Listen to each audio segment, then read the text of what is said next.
the matters surrounding the stadium track, and I didn't catch the second one. When you say Yeah, man, work was done there for the resurface the track. I think it was completed last March, just in time for the Boys and Girls Championship to be held. The certification of the track is still in question. The certification of the track. Yes. The track is still not certified, yes, is what you're saying. Yeah, based upon my information. And okay. But there was a second matter you raised? Yes, that the government had pledged to give some allowance to the Jamaica Cricket Association to the tune of $1 million for development in lieu of not having the Caribbean Premier League being played in Jamaica. So I want to see where that is, if that is going according to plan. Okay, so what we need to do is look in the budget. We need to, no, that can come in. Right, I'm saying look in the budget, and if there is a provision for it. Member Clark, hold I am on the floor. Have you asked for point of order?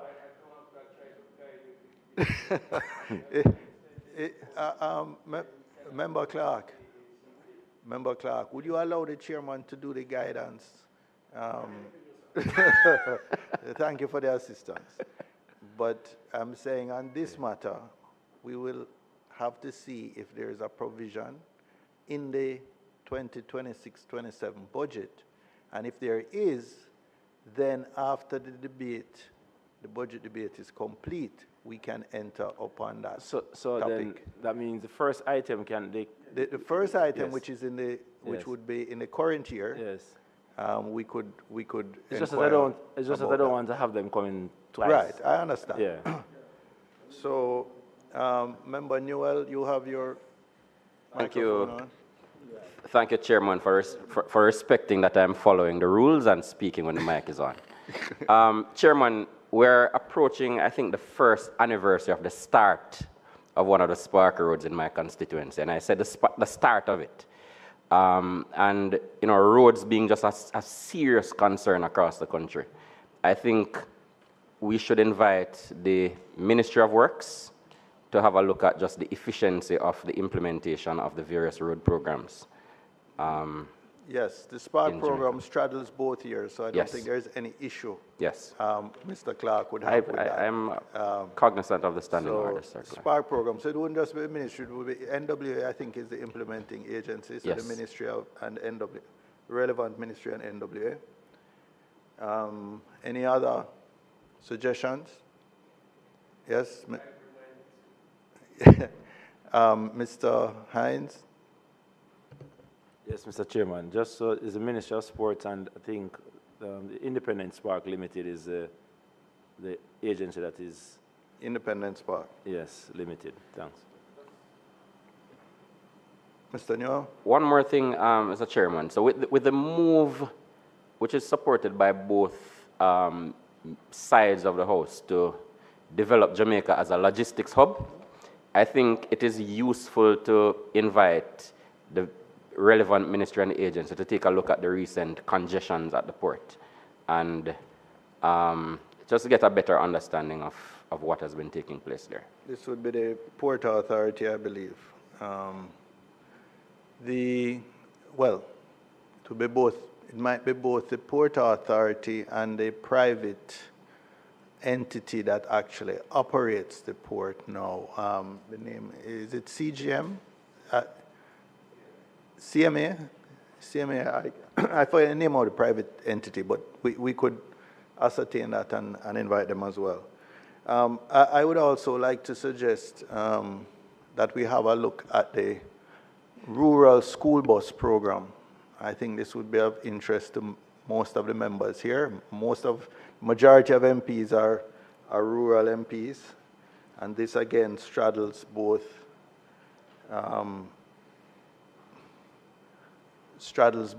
financial years 25, 26, and 26, 27.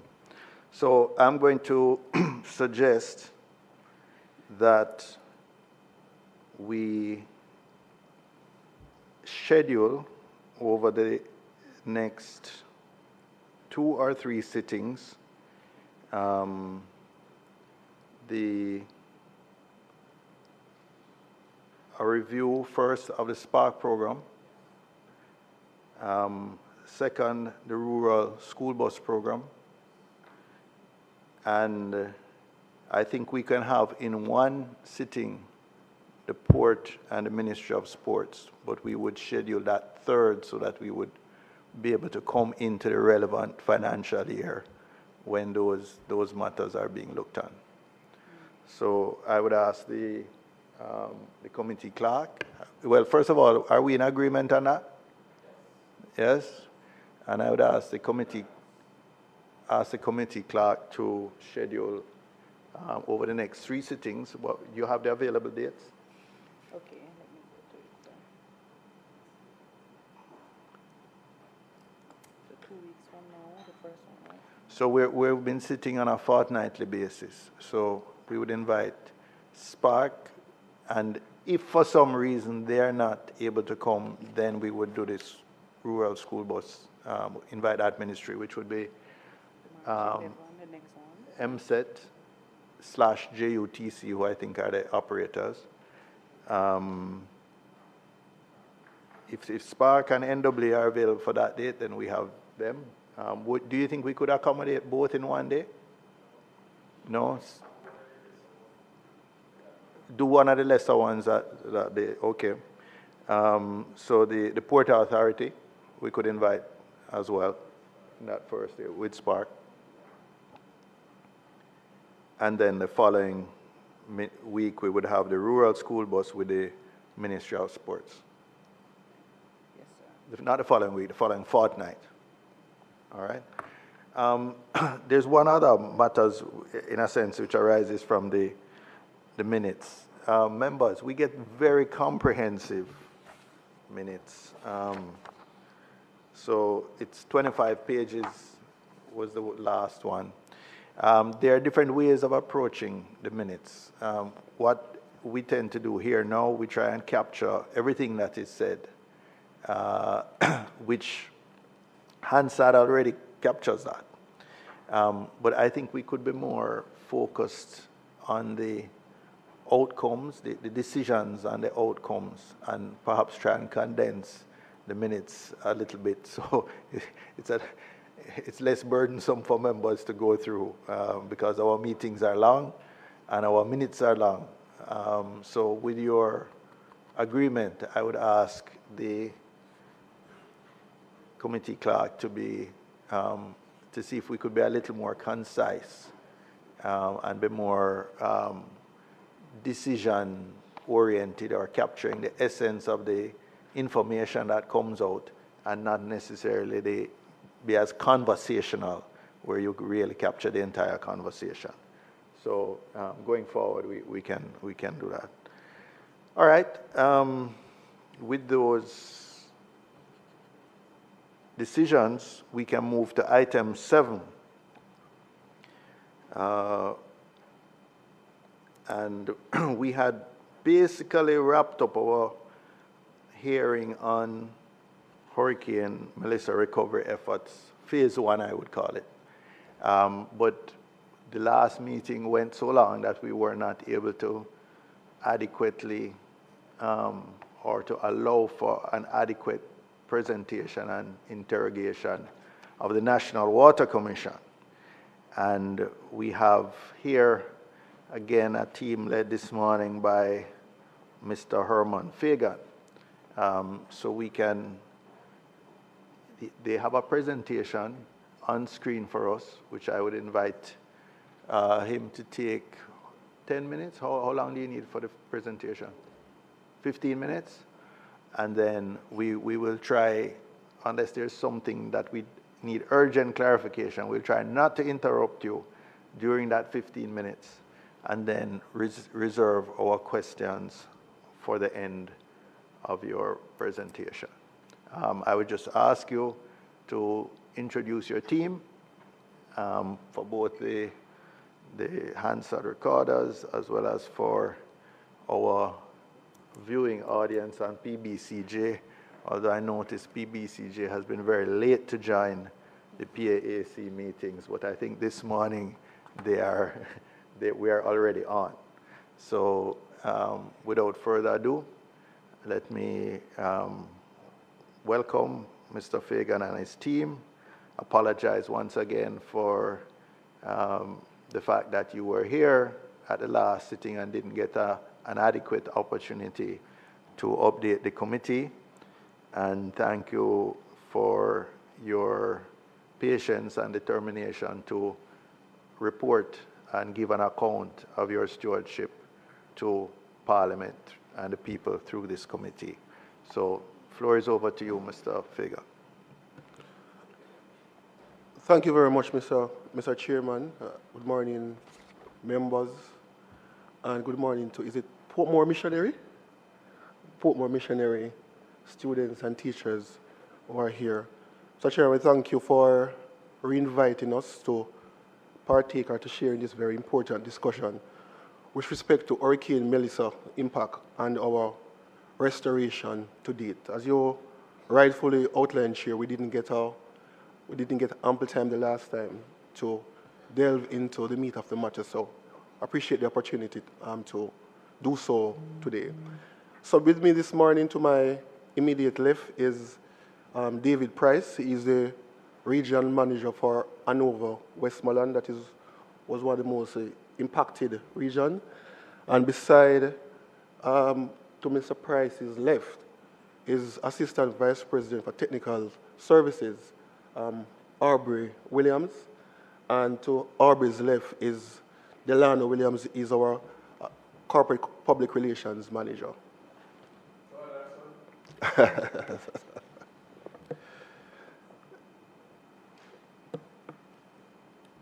So we'll seek just to go through pretty quickly the impact Hurricane Melissa had on our operations, the restoration progress, the remaining challenges, and inevitably the financial impact, and finally the full path to recovery.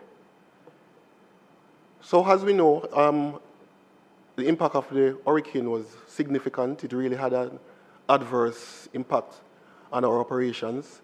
The western parishes were mostly hard hit, as is protocol before the advent of any hurricane storm. There are procedures in place where we basically shut down the network, which means predominantly all of our customers would have been impacted. Members and chair on screen, we're just kind of showing in a very short way just a few of the areas that we had impact. To the top right is where we have a system called Darnock. It's actually located in Trelawney, and the entire access to that facility, which is a bridge, is actually washed away. So today, that system is still out of operation.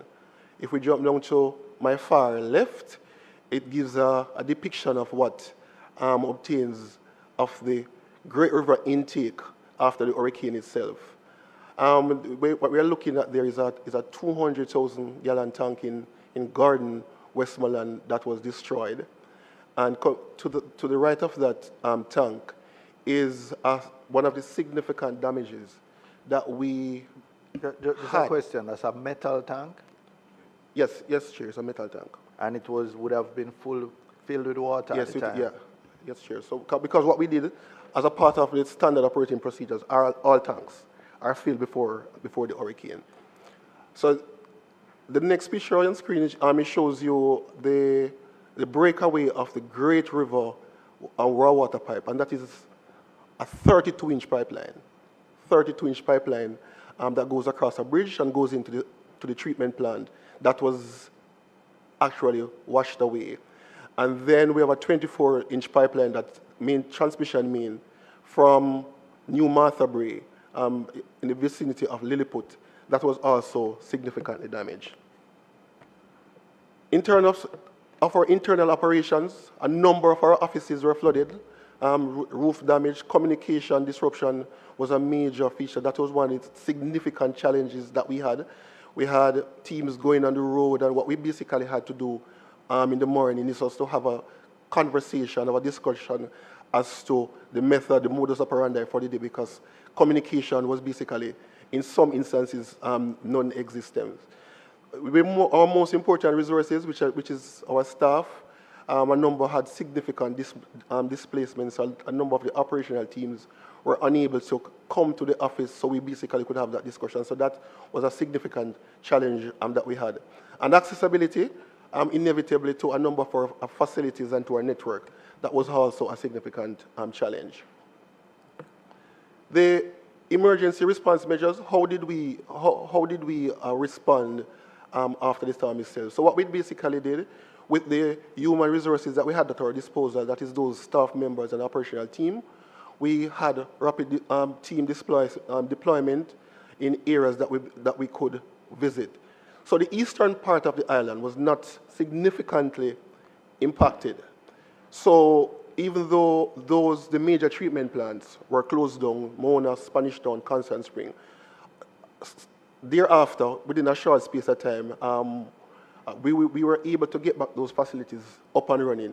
And Mona, Spanish Town, Constant Spring would constitute, Bogan, St. Anne, would constitute a significant percentage of our customers.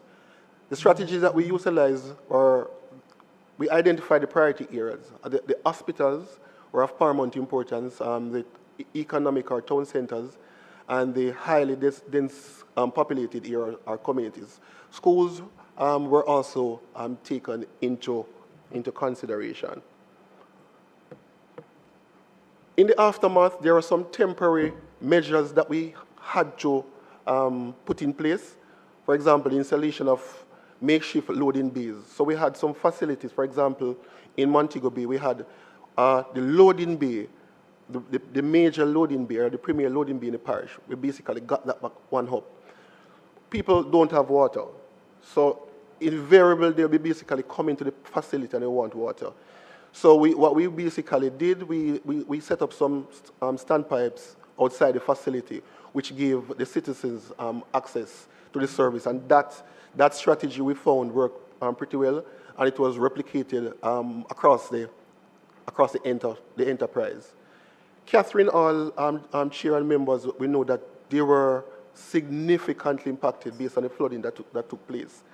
The network itself was totally gone. So what we did, we installed some wayside tanks, ensure that they were sterilized, ensure that they were basically installed in areas where there's access, easy access to the community members. And that strategy also was replicated to a number of different communities. The management staff was redeployed. So we had absolutely no management staff in office. And that is consistent with the operations of our business continuity plan. So in essence, our business continuity plan is just a roadmap. How do we operate in case of an emergency? So the senior management staff were redeployed to different areas. For example, the Reading loading bay, we ensured that there were senior people there on the ground, while others were basically combing the network with the local staff to do an assessment. The areas that we got back on the network, we did valve regulation just to ensure that the water supply, the limited supply that we had, would have reached a wide cross-section of our customers as possible. Trucking, the need and the cost for trucking was significant. The acquisition of 13 trucks came at an opportune time. So those 13 trucks were dispersed across the enterprise. The western parishes got 9 of those trucks, considering those areas that were the most impacted. So one of the things we also did, Chair and members, is that we redeployed trucking resources from the eastern part. So we had team from St. Catherine and Clarendon and Kingston being deployed to the west to assist with trucking, which was an extremely challenging and difficult exercise to maneuver, as you would appreciate. We had a revision of the trucking rates, but because it's all about demand and supply any time of a disaster. So we had a temporary review of our trucking rates just to make it a bit more competitive so that our contractors would be able to not only work with us, but ensure that from an economic standpoint, it was viable for them. So these contractors are not exclusive to NWC. They're also supplying private customers. Yes, so sure. you have to compete. Yes, sure, you are correct. So just Okay. imagine us, we have a fixed rate. So our system is set up, despite the fact that it was a disaster, we really can't just change the rates like that. So if we are paying $5 per gallon, private man is paying 2 or 3 times. From a profit standpoint, you can understand the way they would go. So we had some collaboration significantly with our major power supplier, which is the Jamaica Public Service Company. So we would have indicated that the major production facilities, treatment plants, and selected systems, we would have indicated the ones from a priority standpoint that needed to be put back into operation. UNICEF provided us with some technical support. The only challenge that we really appreciated the support that we got from them, but the only challenge is that most of the technical support that they gave us could not be put into operation because the systems were basically out. We got some assistance from them in the form of generators, and on screen there is a living water treatment system plants, which has a capacity and a capability of producing about 10,000 gallons of water per day. And Chair, we are very happy that 3 of those plants they would have given back to us, handed back to us. So this gives us some degree now of flexibility, so we can utilize these. Could you just explain to the laypersons what is a living water treatment? Okay, so a living water treatment plant is actually we have a generator attached to a tank. So we extract the water from a source, for example, like from a river, and the requisite treatment process can take place right there. So it's like a portable water treatment plant? Yes, Chair. You are correct. Right. We had a partnership with Yellow Media, and a total of in excess of 3,700 buckets were distributed in different communities, and that proved very, very, very effective, to say the least, because what we find is that when we go into a number of the communities with trucks to do delivery, a number of the community members really don't have adequate storage. So that came in very handy.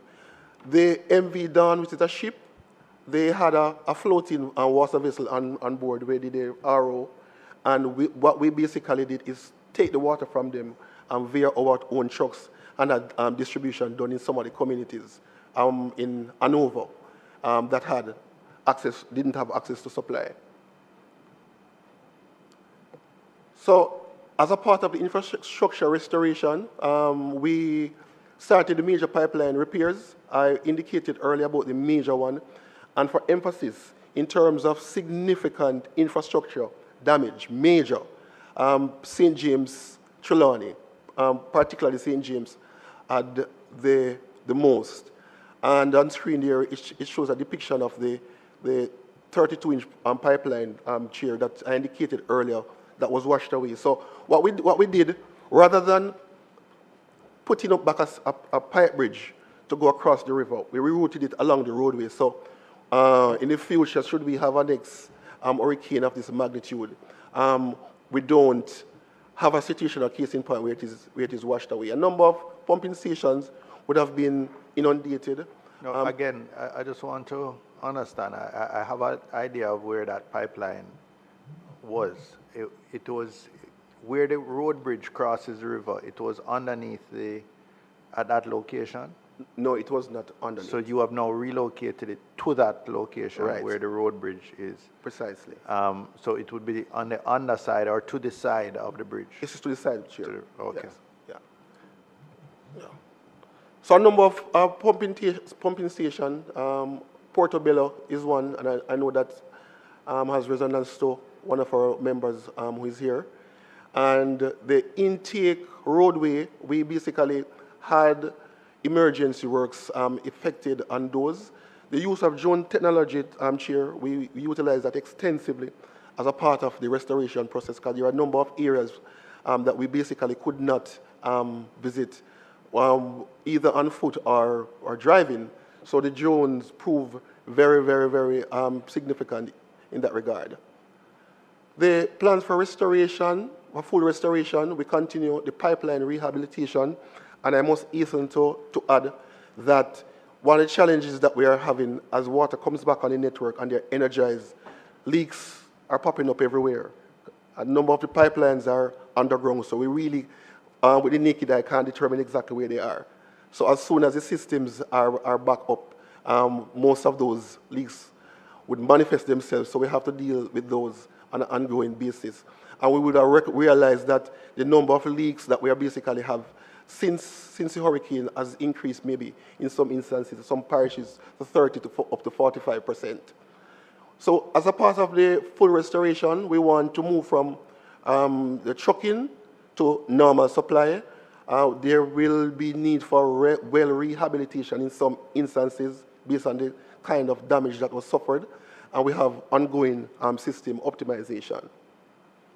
This Chair and members give an idea as to exactly what obtains now. So we have 612 main sites, and to date, 96% of those sites actually has JPS power.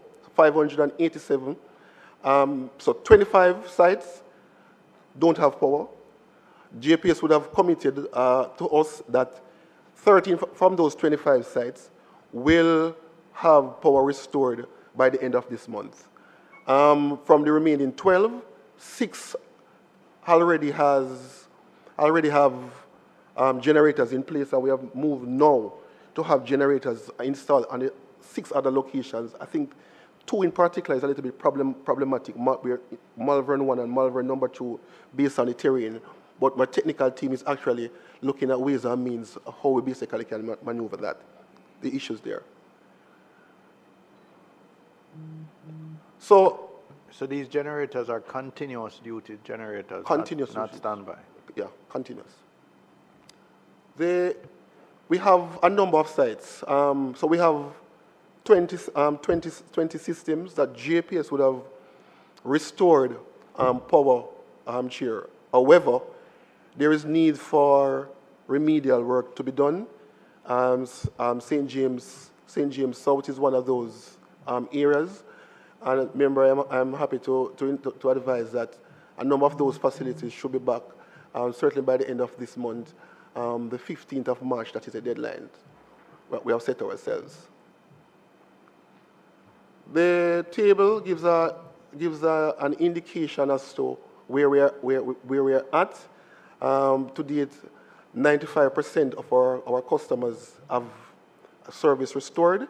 I must hasten to add that, as I indicated earlier, the bigger treatment plants and the larger treatment plants constitute the significant percentage, the highest significant percentage of all our customer base, despite the fact that we still have a number of systems which are out of operation, mostly located in rural districts.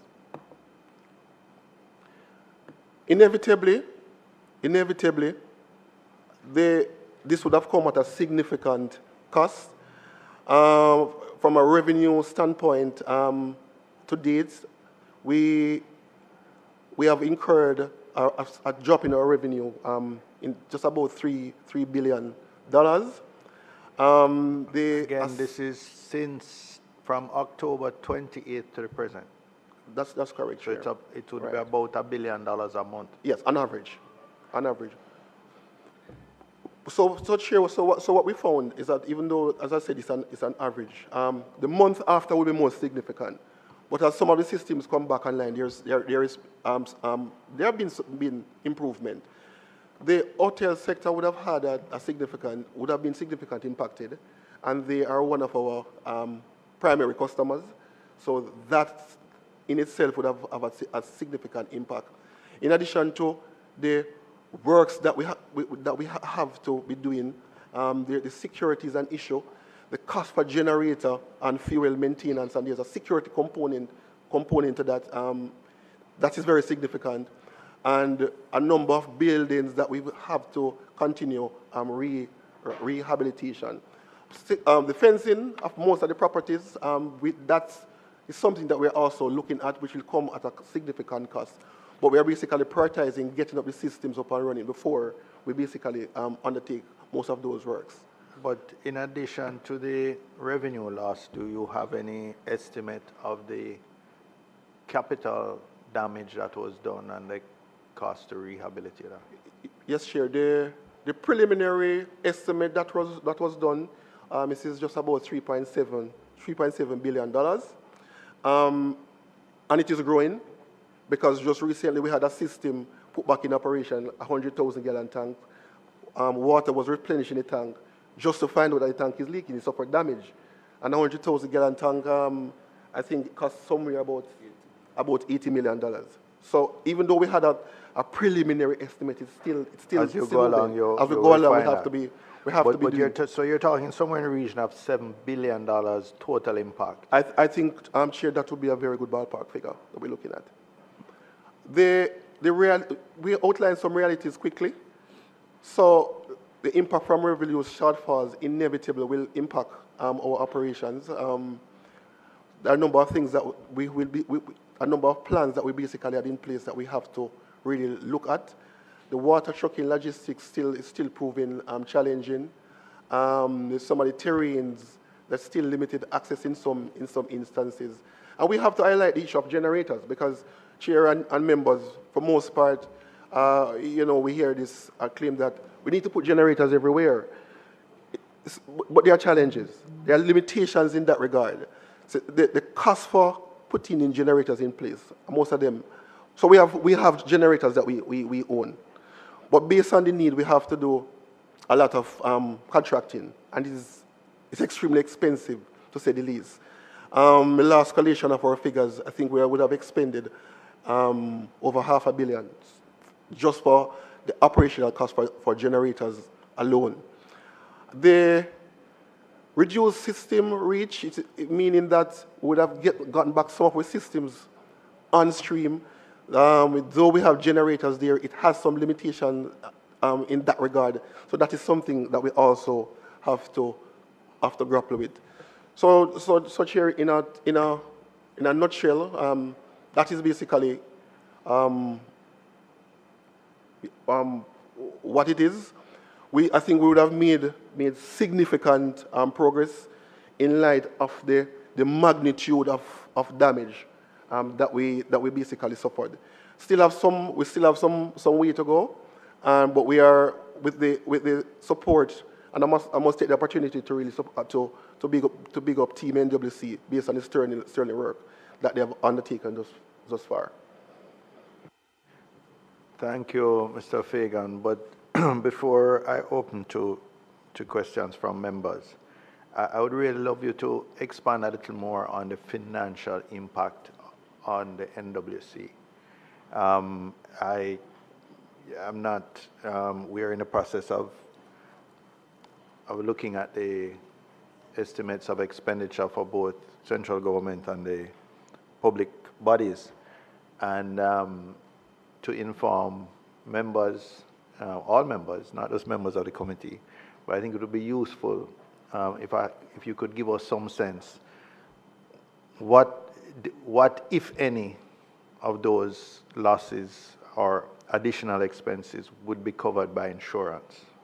What, if any, has been covered by allocations from central government, either directly or through the OUR to support the NWC.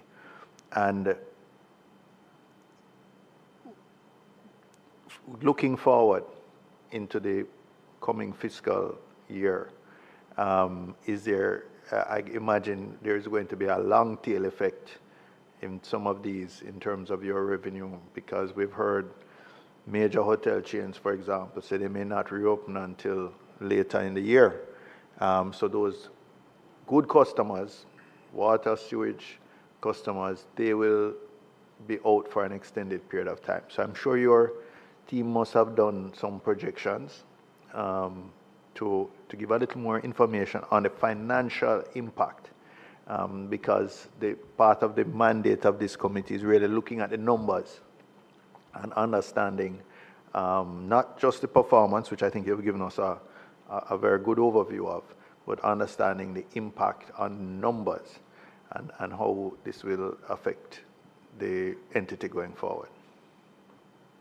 And if you want to ask one of your other members to assist, that's fine as well.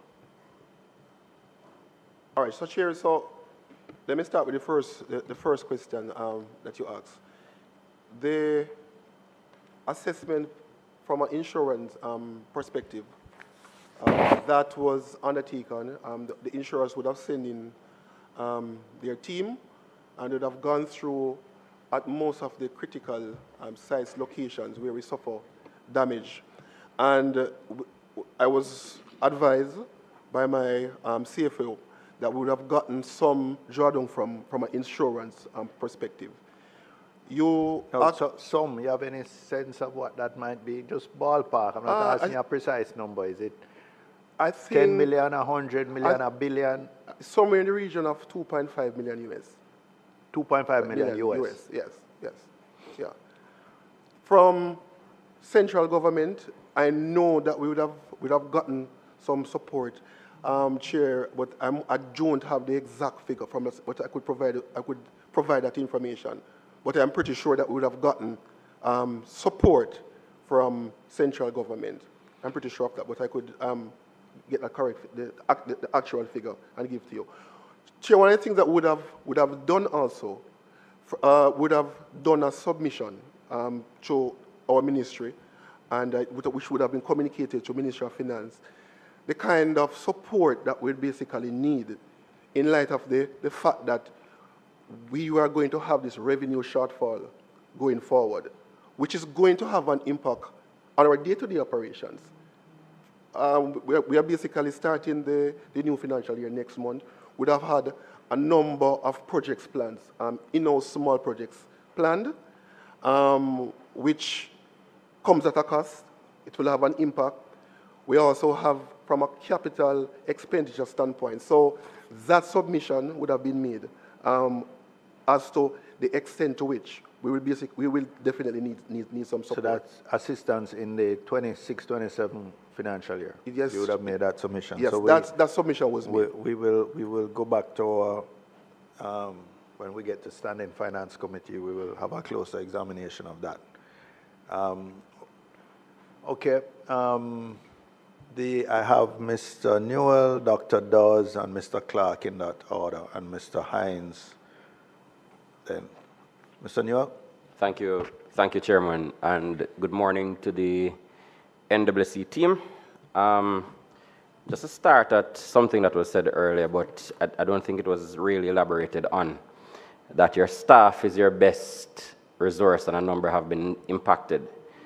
I always like to get an idea of the kind of support provided to staff in times such as these. Can you expand? Yeah. So remember, a number of our staff would have been impacted. So the organization would have gone in and have discussions at the different levels. I would have provided care packages and gotten a sense of the kind of damage that they would have sustained. So the process is in train for us to provide the assistance to those.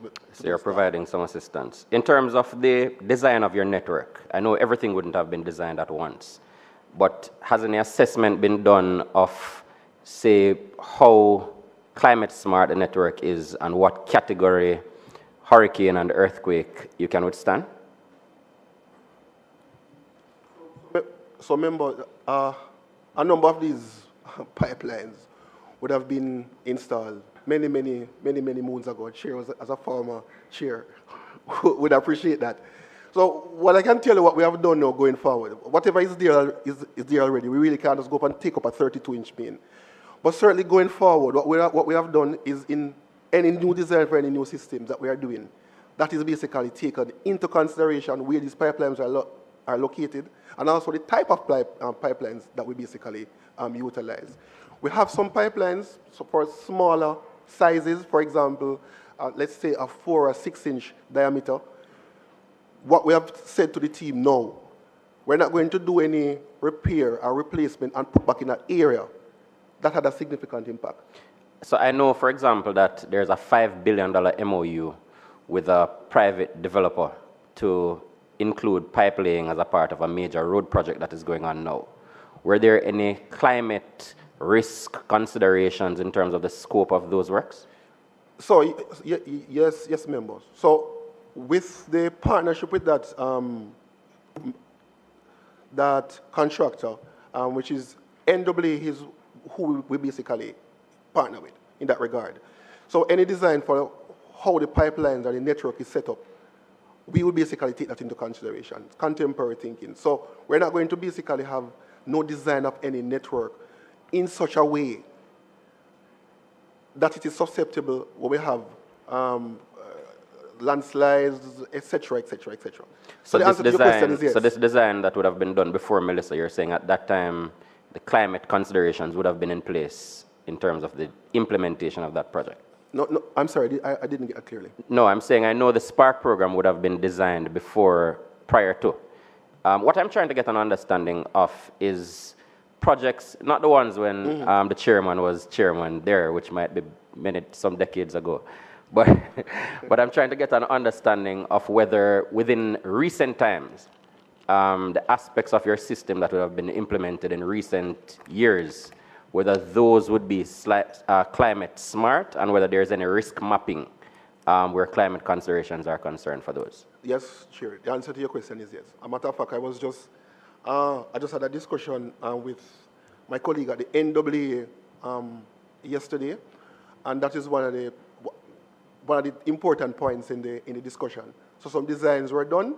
So what they basically have called us now in to do is to have an assessment to look at what is basically there, so that we can ensure that it, for most part, as best as possible, they are climate resilient.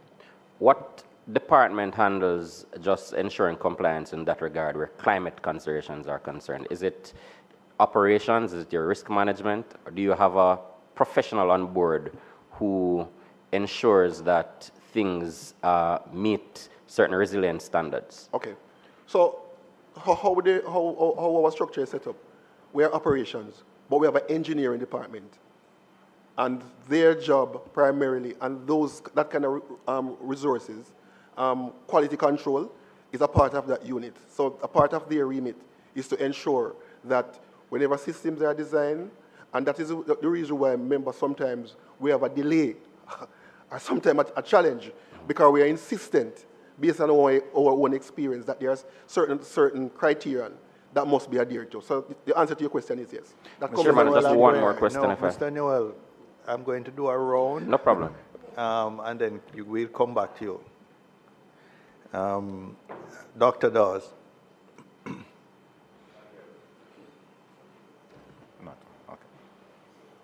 Thanks, Mr. Chairman. What is the timeline for 100% restoration?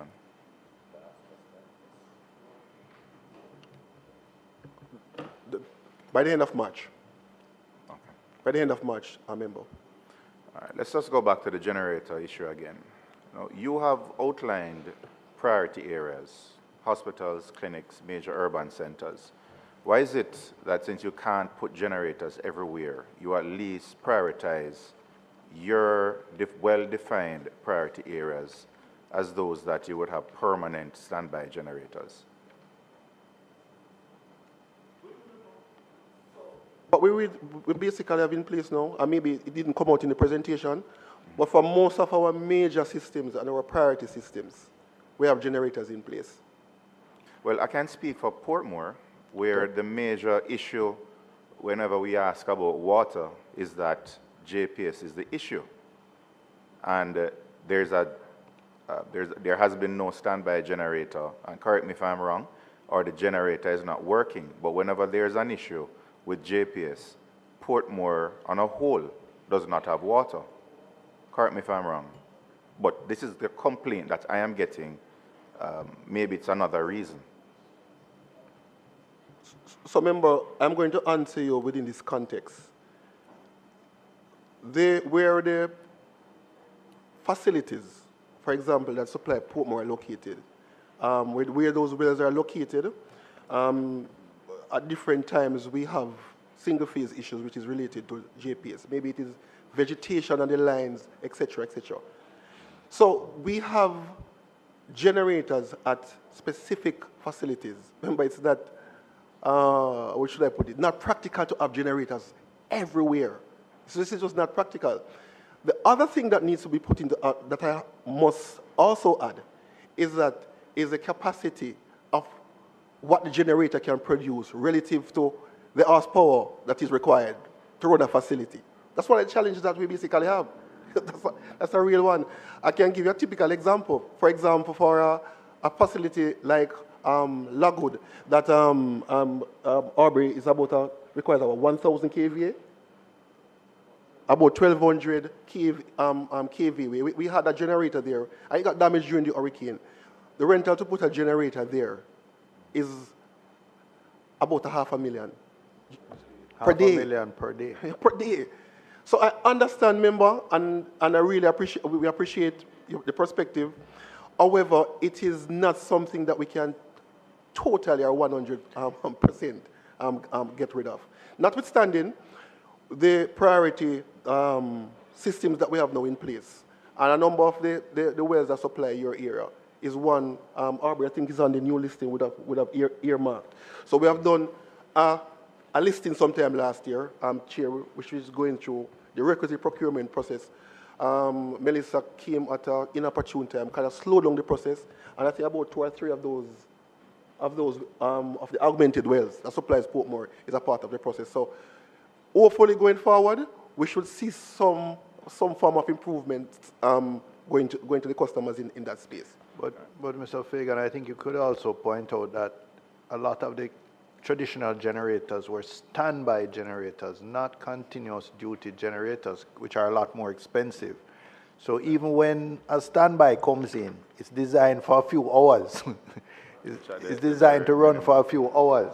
It's not designed to take over, to replace a continuous JPS supply. It's designed for a temporary outage. So it kicks in for a few hours. There is not a logistics infrastructure to keep refueling it, etc., to give a proper substitute for the JPS supply. Final question. That's one of the... Yeah. Right. Final question for this round, Mr. Chair. Given the concerns about water quality issues that existed before Hurricane Melissa, can you confirm that all restored water supply meets Bureau standards or whatever quality control measures that you have in place, water quality standards? Thank you very much, member. A very, very good question. And one of the things I can highlight to you, the issue of quality is one that we're not going to compromise on. Yes, there were reports before that we had some areas that we had some issues. To date, post Hurricane Melissa, our regulator has not come back to us to say that there is any area that they have done, because they do parallel testing. We do testing every day. And they would not have come back to us and said they had any adverse findings. As a matter of fact, I can relate to you. Maybe 2 weeks after the hurricane, I was at one of my major treatment plants, and Ministry of Health basically turned up there to do the requisite checks. To underscore the point, we have a well that supplies Santa Cruz. Power has been restored to the facility. However, we have to be doing extensive trucking. The reason why we have not put back that system into operation, because our quality department, despite what my operations colleagues say, they think the water is good, the quality looks good, but the quality department says to us, listen, we're not going to put that into operation yet. So it kind of gives you an indication, an idea as to exactly where we stand in it. So to the answer to your question, I am not aware of any systems or major systems that we basically have operational, that the quality is not what it ought to be. A matter of fact, the mandate to the operation team, once the quality is not what it ought to be, we shut it down. It's simply put. Thank you. Just a right on that. Is it the municipal corporations who, as the local board of health, that is responsible for the independent body for monitoring water quality? MOH. It's the Ministry of Health. Ministry of Health. Okay. But Chair, I must say, just to add to the response to the member, the OUR has now mandated us as a regulator to start providing them with the requisite information so they can do their checks as well. So the water quality testing reports would go to OUR They have mandated us. Just last week, Chair, we had a meeting with them, and they said to us that they want the information so they can do their own independent checks. So we have no issue with that. Mr. Clark?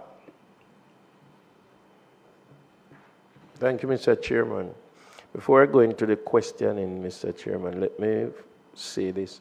Welcome to the team from NWC, and thus far, I think we have been doing great. But on the other hand, Mr. Chairman, I realize that, and I know my colleagues are going to try to hit out, but this is it. Most of the questions that are being posed are really infrastructural questions, and I want us to stay the course of PAAC, account and appropriation. You understand me? I do understand the situation, and so I am not going to really stay on it. But just to point out to my colleagues that we're impinging on your turf. But anyway, go to the question. The thing is, where I want to go is the Prime Minister would have made an announcement as to a project that would see, especially in the western section, and some amount of funding. The funding was supposed to be out. I want to hear more about the water resilience project that is supposed to take on in the western side of the country that will deal with the supply, because Jamaica is not short of water. Is this project in the 25-26 budget? I am going to ask. I'm asking. No, the funding. Where are we? How far are we with it? That's the Western Resilient project. So which actually starts at Marterbury, replacement of the transmission main coming into terminal, and then leads from Lucy going into Negril. The project is on the way. It's not financed directly through NWC, but by central government. That's a game changer. That project. So it also takes into consideration rehabilitation of the intake at Great River. The design capacity for Great River is 50 million gallons per day. A part of the project will increase the amount of water being extracted from the intake.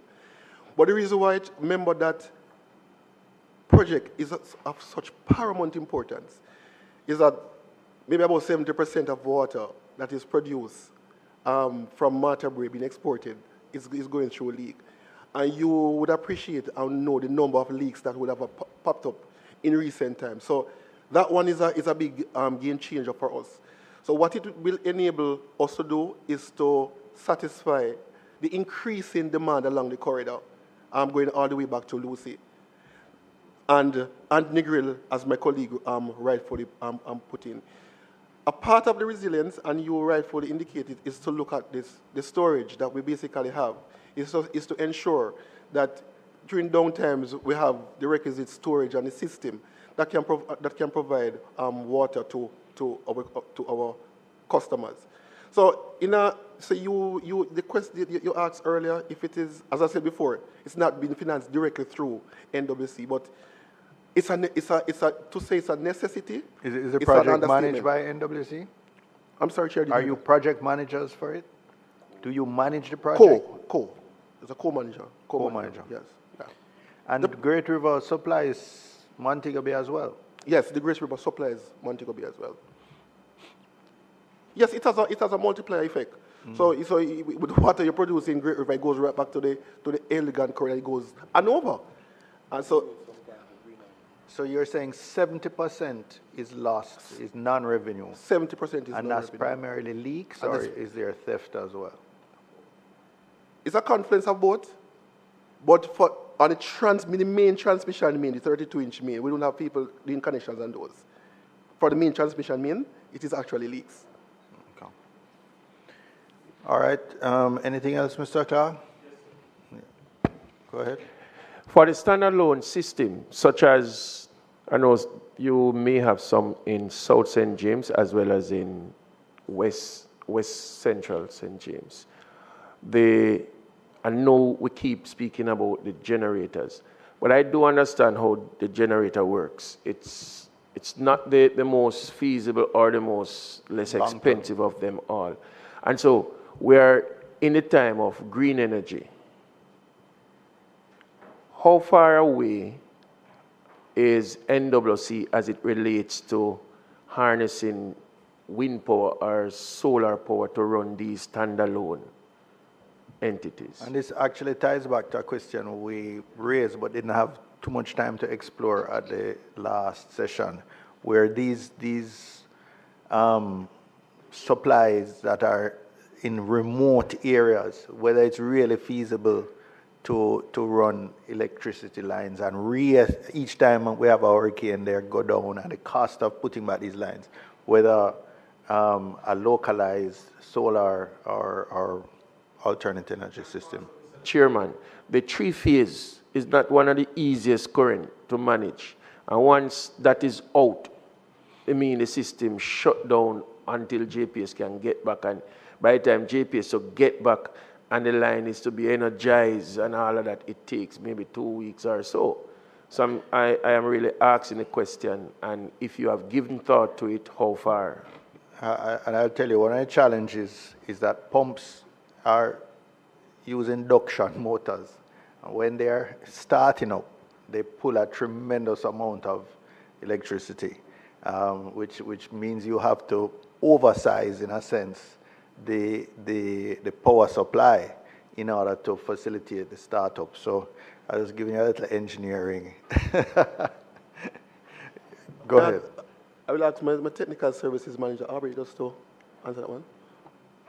Thank you. And thank you, Chair. And I see I have a great deal of engineering knowledge.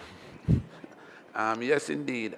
We looked at our standalone systems, especially in the remote areas. One of the things with solar, which is the green energy, it requires a lot of land space to house the solar panels. And unfortunately, most of our available land cannot adequately provide enough energy to operate those facilities. So we might have to look at probably hybrid in terms of energy reduction. I'm going to give you a typical example.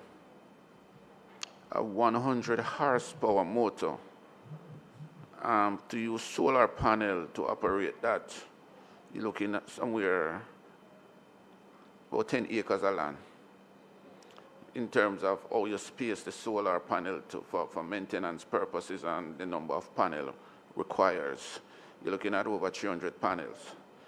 So you utilize a very large footprint in terms of land to operate those facilities. So yes, the thought is there, and you'll hear people saying that, okay, why not NWC does go straight solar? It's not that practical. One of the other vehicles that we have been looking at is a process called wheeling. Wheeling is utilizing the JPS service wires.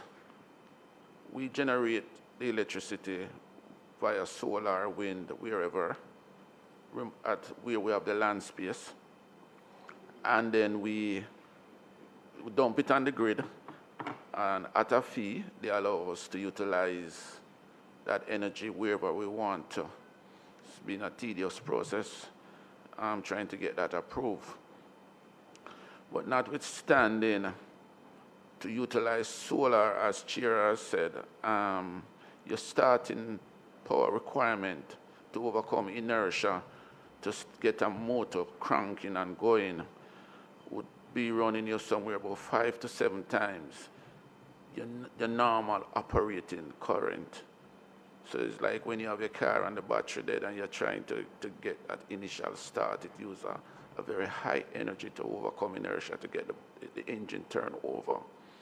It's the same, so with the same issue with the electrical motor, you need a very large starting current.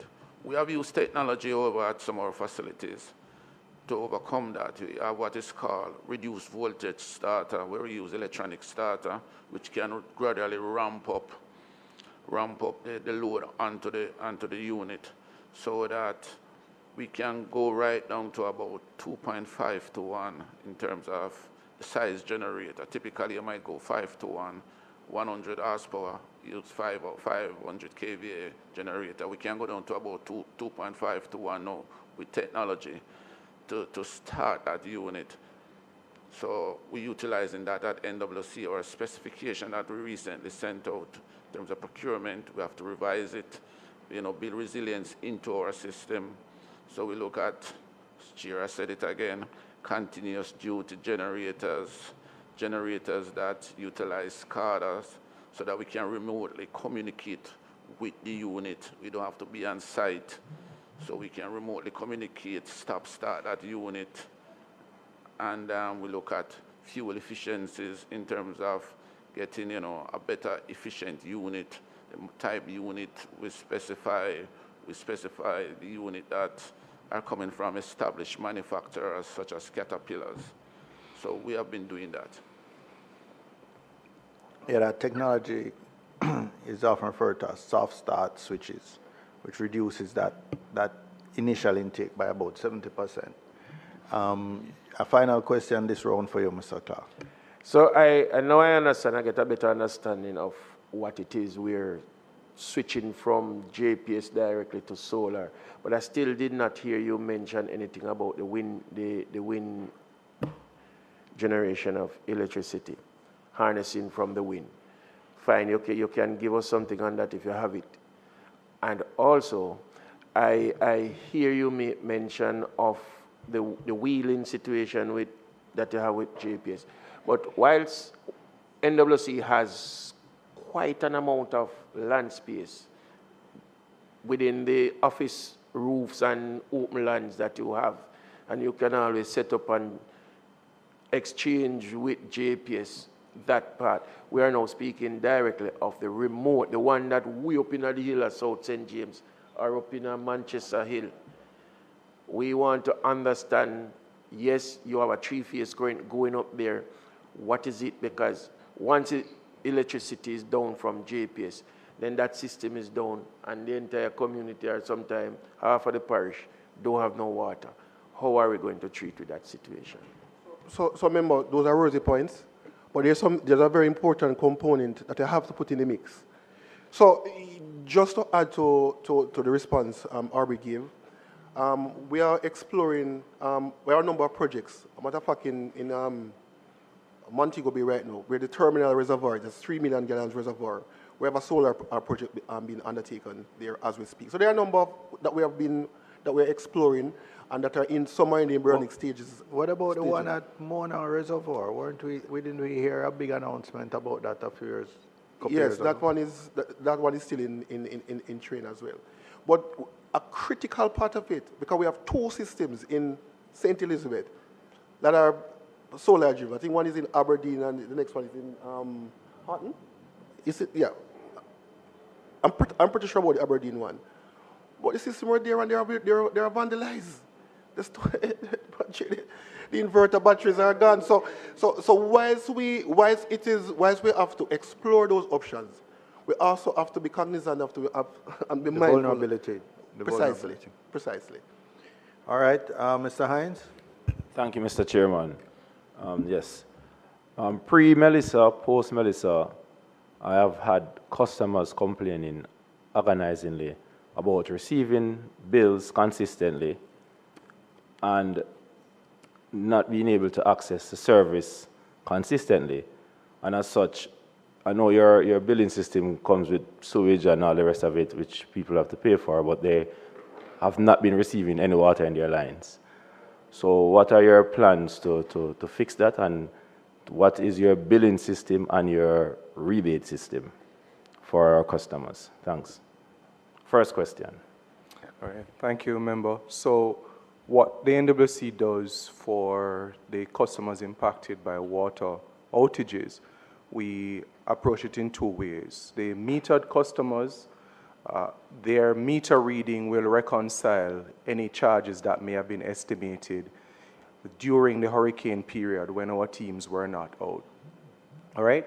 We've also taken into consideration where there is a possible impact, for instance, by customers experiencing breaks, pipeline breaks, where water comes back.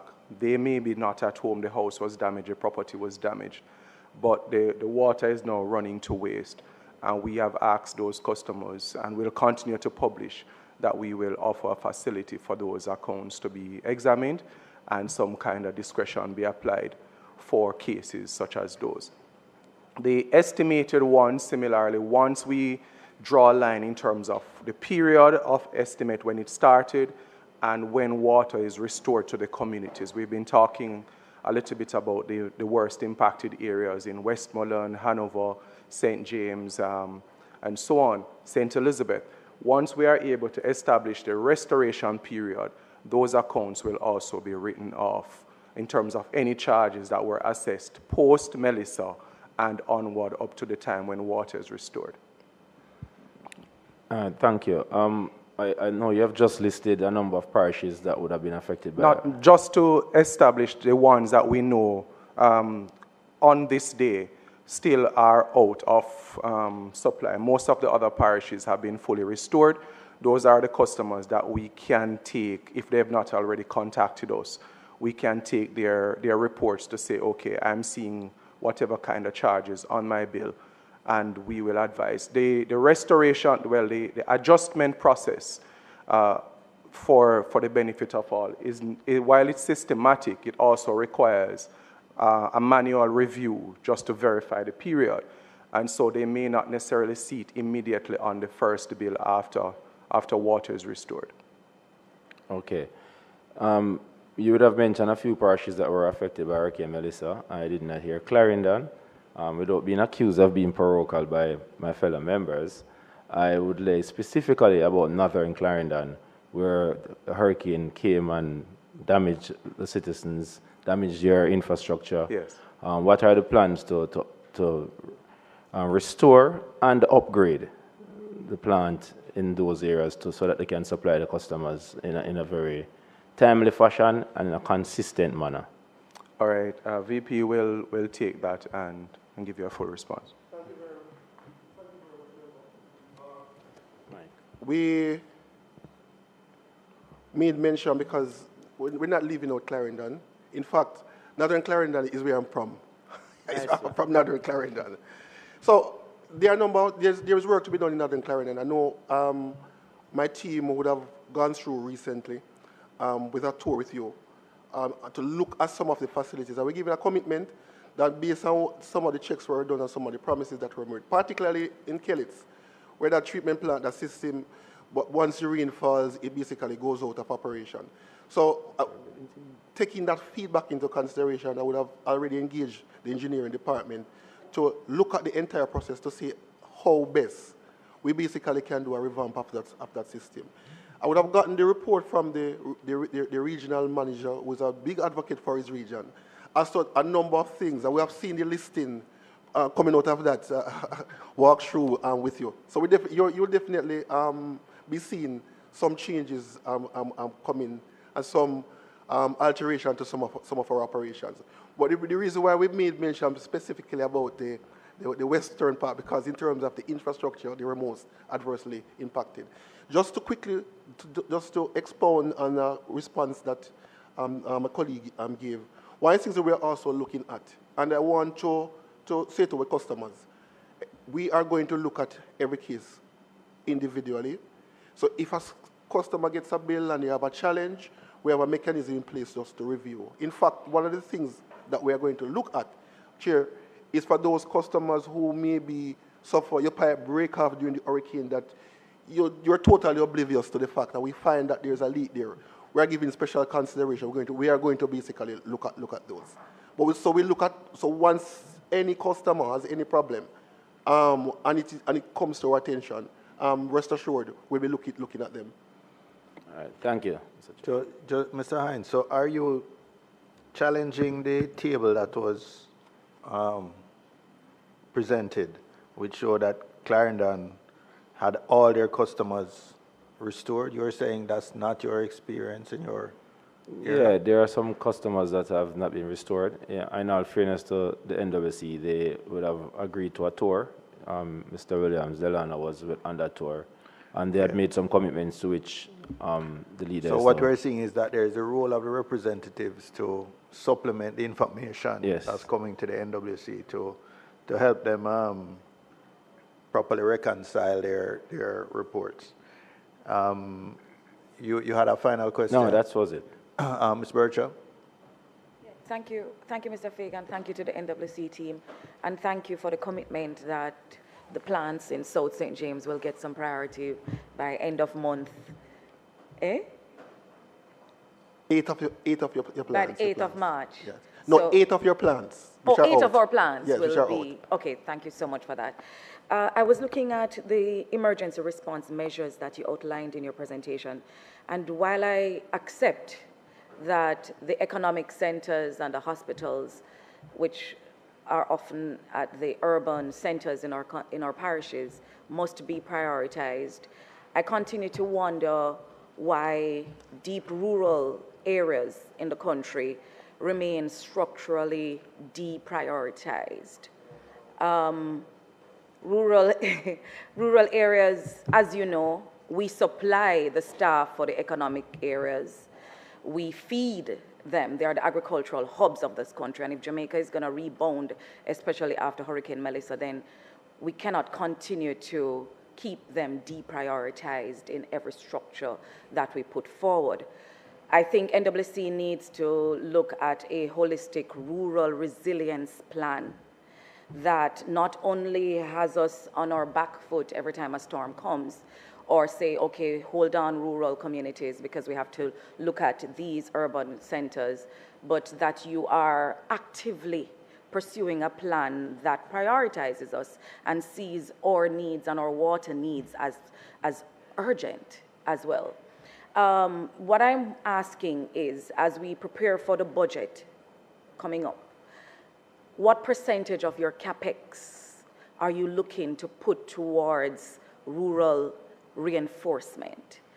Not just in emergencies and after Hurricane Melissa, but as a part of your ongoing strategic portfolio, what percentage of your plan, your CapEx will you put to that? And is there a defined rural infrastructure upgrade maintenance plan that is defined in your SOPs that you have at the National Water Commission? And are rural systems being rebuilt at a higher resilience standard? Or are we just patching up rural plans as we go along the way? When will we see a truly holistic plan for us? They're all interrelated. It's really the same question. Yeah, no, I'm just saying it might be hard for them to keep up with all the sort of machine gun rate of the questions Mr. coming. Fagan used to this, man. He knows it. So just pause, allow them to answer those 5 questions or so, and then complete the... All right. And I know they're all related, Yeah. but... Okay. And when you answer, there are, I think what I refer to as rural water supply schemes that are not operated by NWC. But to the extent you have knowledge of those and what's happening there, you could also speak to it. All right, so I am taking the first part and the last part, and the VP will deal with the middle part. So as one of the RMs that primarily has the rural areas, so Hanover, Westmoreland, one of the challenges that we face in terms of, just to address the matter of how speedily we can respond to the rural side, is that even the schedule of restoration from an energy standpoint, so we are heavily dependent on the JPS energy, etc. And then the infrastructure and terrain difficulties that we may face sometimes impact our ability to respond as quickly because, as you'd appreciate, it's just challenging to access. I guess that's why they call it rural. But the point is, These are some of the things that cause us to end up reacting at the time that we do. And then the urban centers, the hospitals, where we have these major commercial areas, twofold. One, because of the economy that it provides, the critical services, and also as revenue centers to supplement the business to be able to go into these rural areas. So generally speaking, the financing that we get them from these major customers, which allows us to be able to do some work in that area. But notwithstanding that, we have comprehensive programs to upgrade all our facilities at the local level, regionally. So when you mention, we probably don't call it a rural resilience program, but there is a facility in place in terms of the plans that we have to have this resilience built into our individual rural structures. So as regional managers, each of us within our regions now look at these rural systems, what are the shortcomings, what can we do as well, because it is also in our best interest to have them as resilient as possible, so that because it takes so long to get to them, that we are able to write. So that is a part of it, but as you would imagine, Melissa came, the major things took priority, so we will be working through that. Those are on the books. The issue as it relates to CAPEX, I'm sitting here trying to recall. It's an exhaustive listing. I could really look at the listing to see if the CAPEX covers any of your areas. But there are a number of things that have to be taken into consideration, and so in terms of the sources for some of the rural systems. So here's the strategy in that regard. It's very important, similar to what we had with member from Clarendon Northern, where we identify some of these discrete systems or areas that we can do improvement on.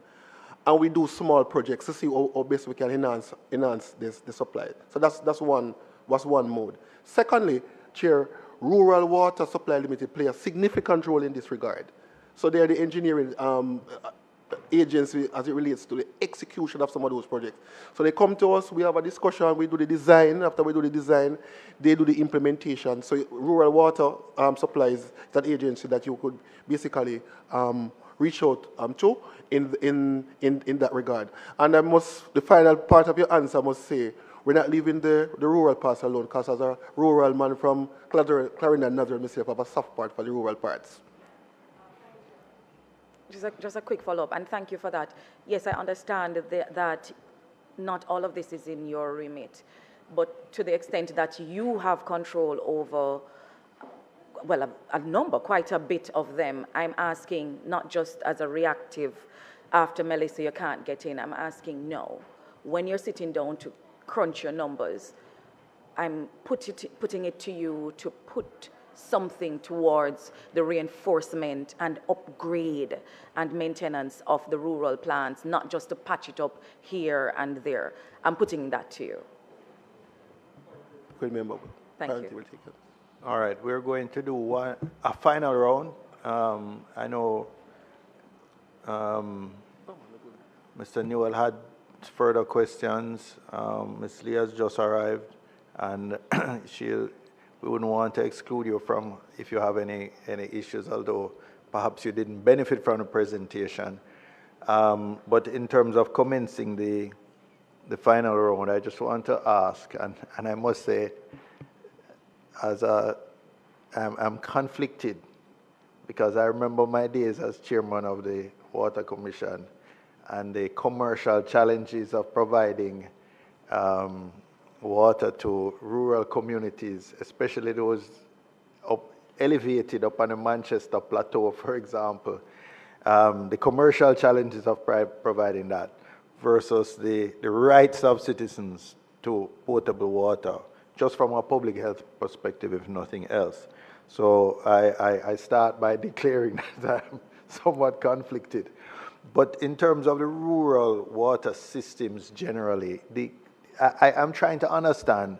I know you are not in charge of all the rural water systems, but I'm trying to understand, where does the coordination come from? If an MP wanted to make representation for a community that is not now served by NWC or by any other system, what is the point of contact? How does an MP or any elected representative know where to go to make that representation, and where the divide between rural water systems and NWC comes into play? That's one. And the second part of the question is, you spoke to the customers, and I assume when you say total customers, you're talking total accounts, because I know each account would probably serve 3, 4, 5 persons on average.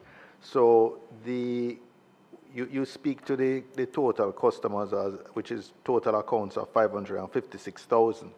Would you have an estimate for the unserved if you were to serve 100% of the population, which may never be achievable, but I'm just trying to say, this 556,000, would it represent 90% of the potential customer base, 80%, 95%? I just want to get an estimate. I understand this is an estimate of what this represents in terms of the total population. Response to your last question is about 72%. Right, 72%.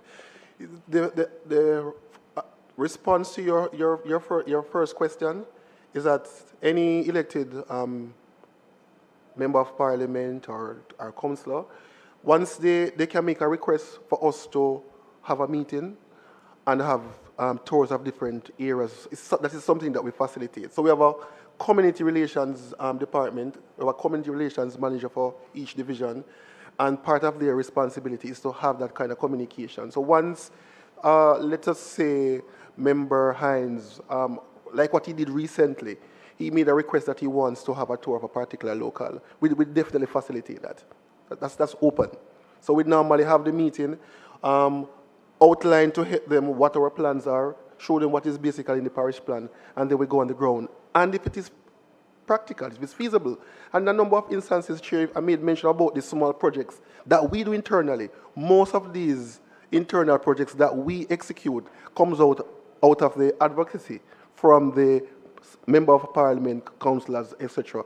If it is a situation or a case in point now that we visit and find out that's the source that is not served by us, we make that communication with rural water, who we have a very, very close working relationship with.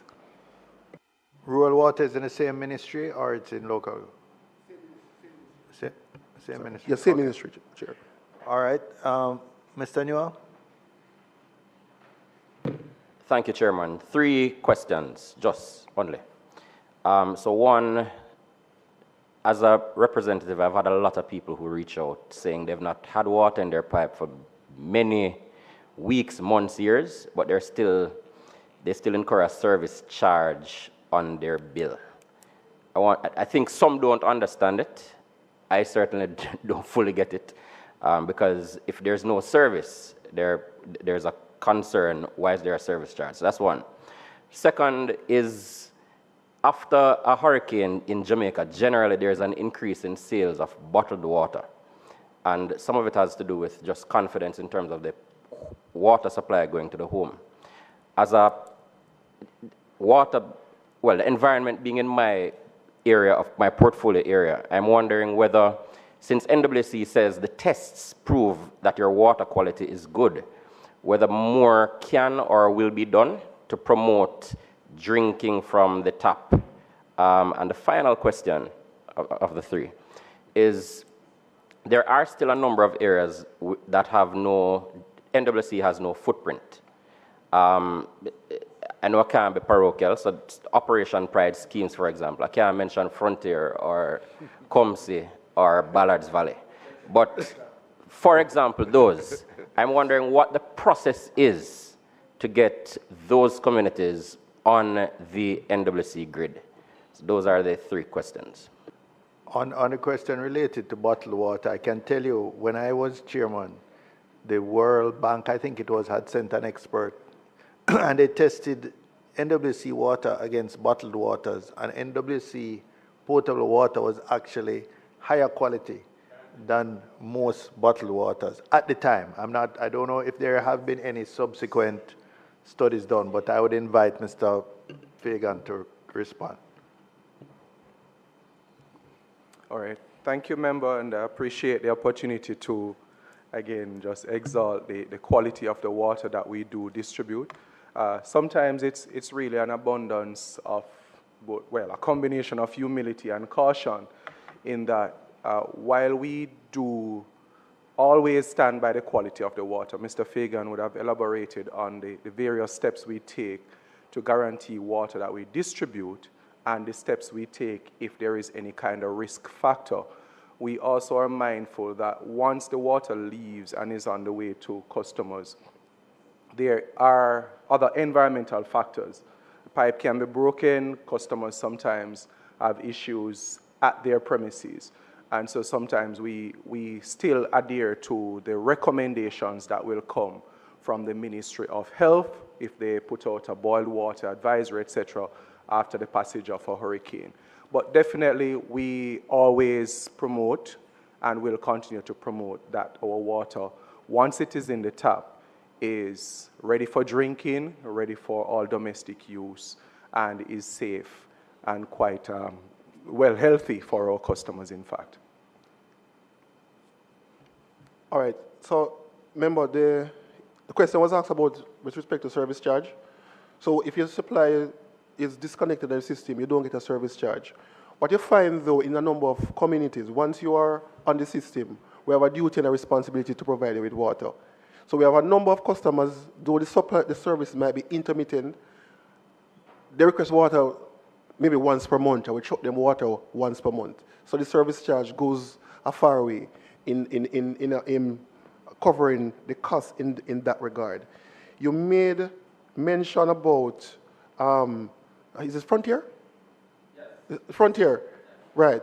So that's a system or a scheme that was undertaken by HAJ. It was brought to my attention. I personally will be having some discussions to find out what the sticking points are. As I indicated earlier, is that we have certain stipulations and certain guidelines for some of our systems. And we are insistent that we are not going to take some systems which are not conforming with what our outline procedures are. But I'll take a personal look at it and have a discussion with them, along with a discussion with the regional manager to find out exactly what the sticking points are. But for the understanding of everyone, including myself, are these systems operating now? These operating water systems? So the three examples I gave of them, Frontier, that a system was put in place in 2007, that's about 20 years ago almost. That system is no longer fully intact.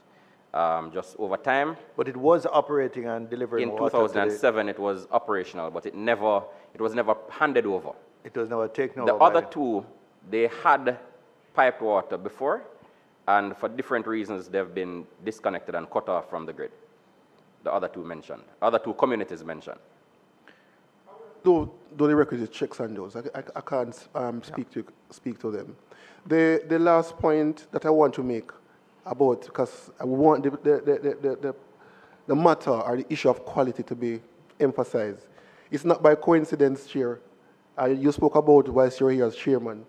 It's not by coincidence that cruise ships passing through this part of the hemisphere comes to Montego Bay, Falmouth, to purchase water from us. It's not by coincidence. Secondly, the hotel system, the major hotel chains, they have a very robust system of checks and balances also.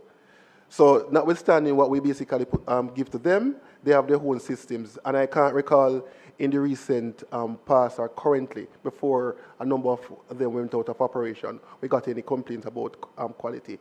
Yeah, we know about the issue of, as it relates to quality, people utilizing bottled water. It's to some degree, as my colleague said, it's a perception, it's a personal choice. But what I can say to you, it's not by coincidence. Almost every year at CAA conference, NWC has the best tasting, the best quality water, and we stand by that. The specific question, since you are housed in the Ministry of water, environment, and climate change. And since reducing PET bottles, I would imagine, is a mandate of the ministry, do you believe you're doing enough to promote all of this good news, or do you believe more can be done so that more people will convert to tap and perhaps less the bottle? If I could get a response on that. And also, I'm pretty sure NWC water doesn't have microplastics in it. Remember, the short and cursory response is yes. I think we can and should do more, certainly in terms of communicated to the populace the quality of water that we supply. I take that one. And that is something that we are prepared to look at. My corporate public relations manager is here. That is something that we definitely can look at enhancing. All right, I have, after Mr. Newell, I have Mr. Clark and then Ms. Lee.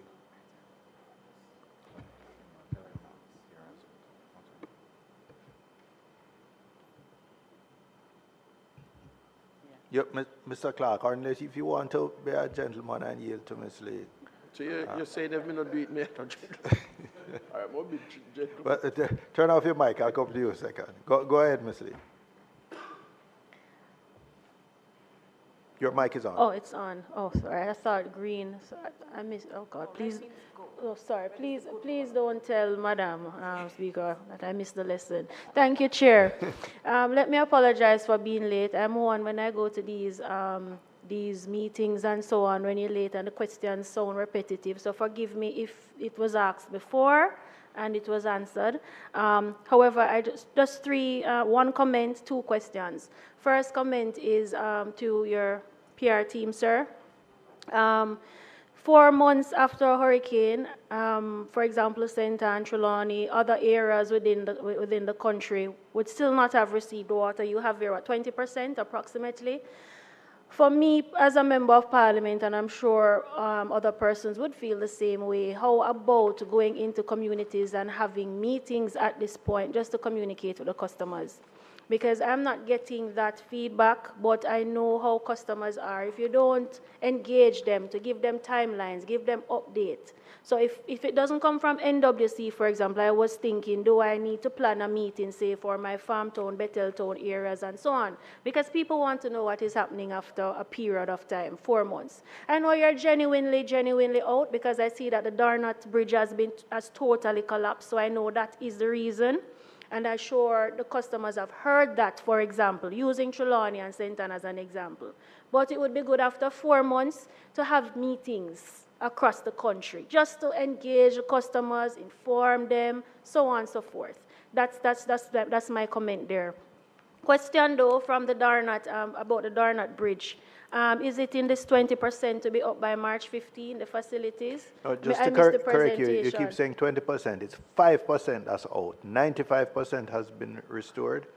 So Darnot will be in the 5%? Yes. Right, so, and I see here 20 sites, the 20 sites that are being restored should be up by March 15. So, so that includes the Darnot facility? I'm asking. Okay, there was a substantial presentation. You have to press your request. There was a substantial mention of the Darnot Bridge. Yes. I think it was during the presentation. But we would allow Mr. Fagan to just address that again. The question with respect to community engagement, we definitely take that. We're very stretched. But particularly for that system, I think Delon and team will have to basically go inside there.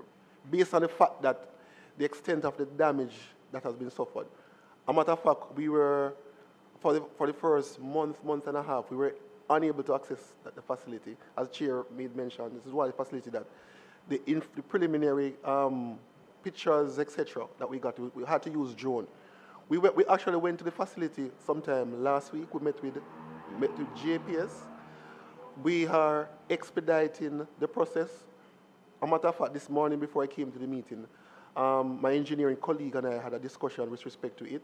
We're going to put in a temporary access point to the facility so we can get it up and running. The good thing about it is that power is actually there because JPS has a hydro plant at the facility. So that is, Darnot is one that is topical for us.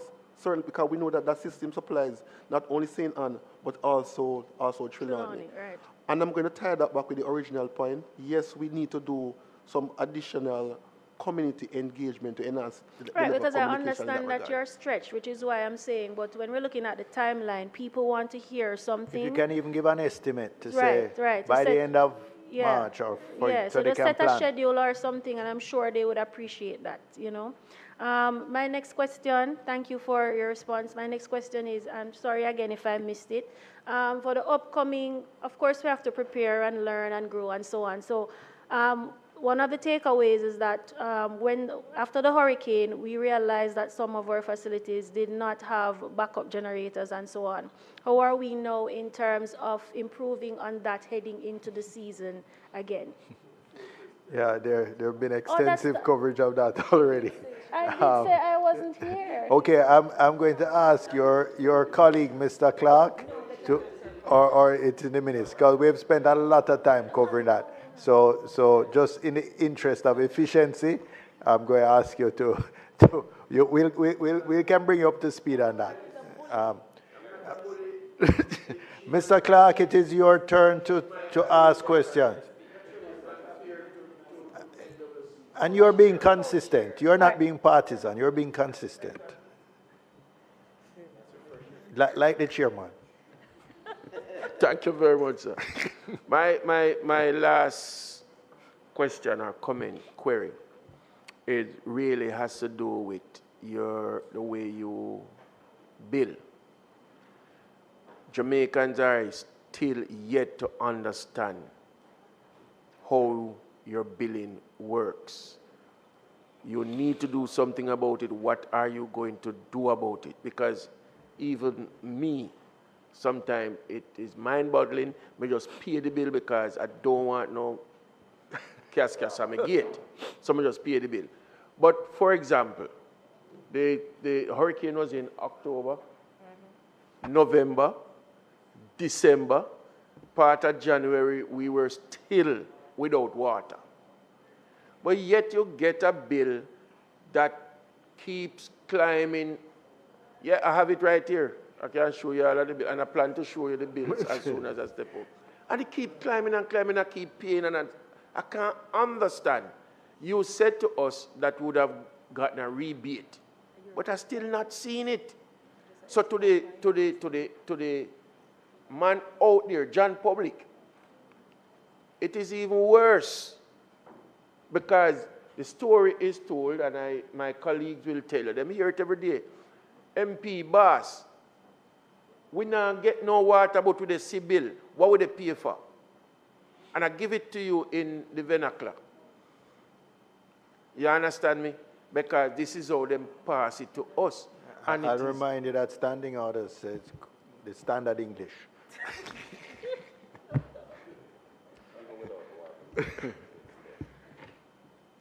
We are at a point wherein we can explain it, because it is still not understanding to us as to how it is done. I know that you have been implementing the meters that you don't have to come to the homes anymore, right? Yeah, you can drive by, but you seldom drive by now because you have that technology. So it should tell us, say, I am not getting any water. The customer up in Timbuktu not getting any water, so why send him a bill? Thank you, member. So when we started the presentation, we actually outlined a couple of factors, right? Because you're an active customer, you still get a bill throughout the period. A number of the persons are what we call estimated. The traditional term in Jamaica is flat rates. This applies to persons who do not have a meter, or they've had a meter that is no longer accessible, whether it's damaged or we just can't get to the area to read it. Since the passage of the storm, those persons would still, because they're active customers, the system would still produce a bill for you using the average of your previous consumption. And that applies for like your last 3 consumption amounts, all right? So persons coming into November, December you're still active, you're still waiting for supply, or your supply may have come back briefly. Thank you, Mr. Chairman. If I am one of the flat rate, Yes. or if I'm one of the estimated Yes. person, why is it that the flat rate keep increasing? Why is it that the estimated bill keep increasing when it should be decreasing? So the standard, those I would have to could see. you just estimate what percentage of your accounts are flat rate? Presently, I think less than 20%. Yeah, 20 to 25% of our customers. The increase is what would call an anomaly, but it would be guided by if the period, so you're billed for a standard 30-day period. If it's less or more outside of that window, then the average, it's prorated. That's the norm. So we would want to take a look at those. The standard customers estimate, if you're a flat rate customer, to use the term so you can relate, it would then be guided by whatever you are using prior to the period of your disruption. All right? As Mr. Fagan chimes in, I want to just finish to make the point about the metered customers. The metered customers, we said that you're coming out of the storm, you may have not gotten a reading, perhaps due to access challenges in either November, December, or onward. Those persons also may get an estimated bill, or the actual reading may have been inflated by whatever hurricane conditions impacted the premises. If you were estimated, the reading will reflect exactly what transpired at the property. If the pipe broke, if you fill up the tank, or if you got no water, the reading will reflect that. So you should see a lesser bill come the time when we take a reading. If it was impacted by a break, then we said we have a special facility to accommodate the persons who your normal usage is for $10, but a pipeline break, a tree fell on the line or something uprooted, or you vacated the house and the taps were left running. We will take those into consideration and assist you with a discount. Mr. Fagan? If I will, member, this is, since we have been having this discussion, this is maybe the third or fourth question we have been had. Member Hines mentioned about some billing. The fact that is what is the general feeling. So it is something that we will have to take away, to look back at, certainly, Chairman, in terms of, we're not hiding from it, in terms of how we basically communicate when the customers get this bill before the adjustments are done. Because I know to an extent, for some systems, manual adjustments that have to be done. So I think one of the takeaways from this discussion this morning is for us to basically go back with our billing team and the different regional teams and look at how we can enhance the communication in that regard. Just to assure the customers that if you get an estimated bill, you know you didn't get water for a protracted period of time, when and how those adjustments will be reflected on their accounts. All right, we'll take your word for it, and that we will look forward to some public communication to improve on it. I really want to know, coming to the wrapping up, I see Dr. Dawes, if that is our final question for the NWC, so that we're able to bring this session to a close. Dr. Dawes? Thanks, Chair.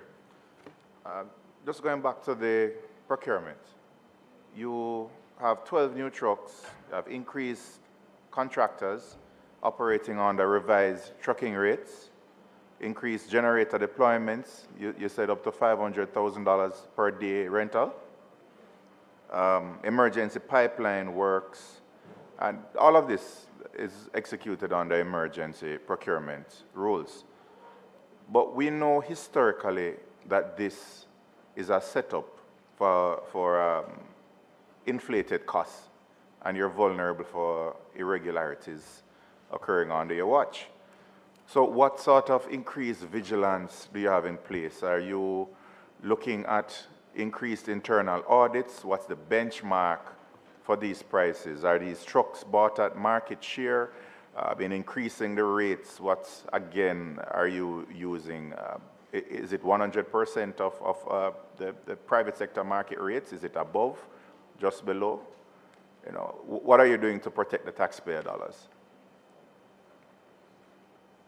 Thank you very much, member, for that question.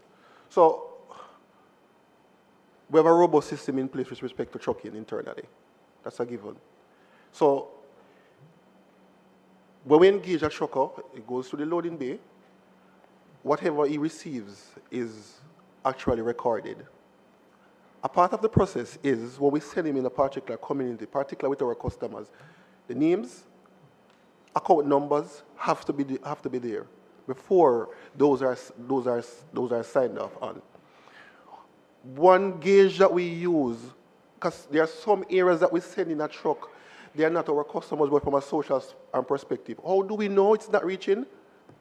A number of times the political representative, they come back to us to say, Mr. Fagan, this area didn't get any water. So from that perspective, we have a very robust system in place. When the truckers made these submissions, they are checked. We have what we call operational team leaders. Part of their jobs is to basically go and do different checks in the different areas to determine whether or not the truck actually goes there. Also, when they go to the loading bay, we tell them specifically the quantity. And we have an idea as to exactly, let's say a trucker have 100,000 gallons. He can't just go there willy-nilly at his own will to get water. That is number two. Number three, as it relates to emergency, and we spoke about emergency procurement earlier, we are very, very mindful of what is set out in the procedures, the public procurement procedures. Thirdly, even as we speak now, we got something recently from the Auditor General, that they would have requested from us a submission of all actual works that have been completed and all works that we are basically planned to be done. So there is oversight in that regard. In addition to that, our own internal audit department conducts its own audit. I had a meeting just last week, and one of the things they really wanted to find out from us, and Chair will tell you, the internal audit is actually reported directly to the board. So one of the things that they wanted to find out from us is the extent to which we are basically adhering to the procedures. You made mention about the ones for the trucks. The procurement, it went through the emergency procurement guideline procedure, and the costing for trucks are established. At the time, what I could say to you is that we are in a crisis and we need to get some trucks like now. If it is a situation or case in point that we are going to wait, we can't wait for 5 weeks or to 6 or to 7 weeks. So once a vendor has it and it conforms with the requisite procedures, I don't see a challenge in that regard. And as I indicated earlier, everything is there basically for the records. When the Auditor General comes in and do their own due diligence and checks, if we were not conforming to the procedures, I'm pretty sure that will be highlighted. Thank you. That wraps up the questions for the NWC, and I want to thank Mr. Fagan and his team for the presentation this morning. I think it was very helpful. I think all members and the public would appreciate the information shared today. And I want to add the thanks of this committee to your staff for the extraordinary effort they've made over the last few months to restore service subsequent to the passage of Hurricane Melissa. We know they were doing that even while suffering personally from impact on their homes, etc. So I want to thank you very much, and you're welcome to stay through till the end, which we're wrapping up now, but you're also, if I know you have important matters to go and attend to, so we thank you, and if you can you retire from the chamber if you would so like. Members, the next 7-2, sorry, you. I just want to say that I want it to be noted by the clerk. I have 3 apologies. Mrs. Holness, Member Holness, Member Marissa Dalrymple, and Member Delroy Williams. No, but I think you should take that under AOB, since we had to pass the apologies on the agenda already. We're at item 7.2, which is the technical advisor's report on Hurricane Melissa recovery efforts. And members, I'm going to suggest that we defer taking this item. Ms. Lee, could you allow yes, thank you. And Ms. Burchell, if you want to. Yes, thank you. And I also see the members from Portmore primary departing. Sorry? Portmore Missionary Prep and kindergarten. Portmore Missionary Prep and kindergarten departing. So allow them a few seconds. They're waving. Clearly, they enjoyed the morning spent with us at the PAAC. But members, coming back to 7.2, I am proposing that we defer taking the technical advisor's report. One reason being the technical advisor is not here with us. And I have to express my disappointment, not with him, but with the fact that he has not been paid for December yet at this point. This consultant has been working for this committee for, I think, over a decade, long before any of us here were members. He submitted his invoice in December, and we're going into March now, and he has still not been paid. And we cannot expect the consultant to keep working if he's not being paid, and I think this is inexcusable. I'm very disappointed. I know the matter has been raised with the clerk repeatedly by way of email, by way of members who are on the House Committee and the PAC, and still, I mean, this is just not the way to treat people. And he's not here this morning. He apologized. He sent me an apology and explained the reason. But if this is not remedied, it's going to impact the work of this committee. It was recognized long ago that this committee could not be supported adequately by the committee clerks because of the amount of technical work and just the volume of work we have. And I know Mr. Bartley has been appealing for his invoice to be paid for many weeks now, and I can't understand why we've had to reach a stage where he lives in St. Mary, he can't keep incurring the costs to come if he's not being paid. And we have not, I have not certainly as chairman received any plausible explanation why we're in this position today. Member Burchell, you're... No, I'm very surprised to hear that, Chairman, but I'm wondering if there's a bigger issue that's happening and something that the PAAC may want to look in. I'm aware of a number of persons who got some work through the government over the December period through the NSWMA, supported by the SDC, and a large number of them still have not been paid. They call the MP's office, I'm sure all the other MPs can attest, and they have not been paid. These are laborers who can't afford to take on this debt. What then is the problem why we have persons Well, I don't want to conflate the two issues. I don't think this But is the payment thing a big issue across sector?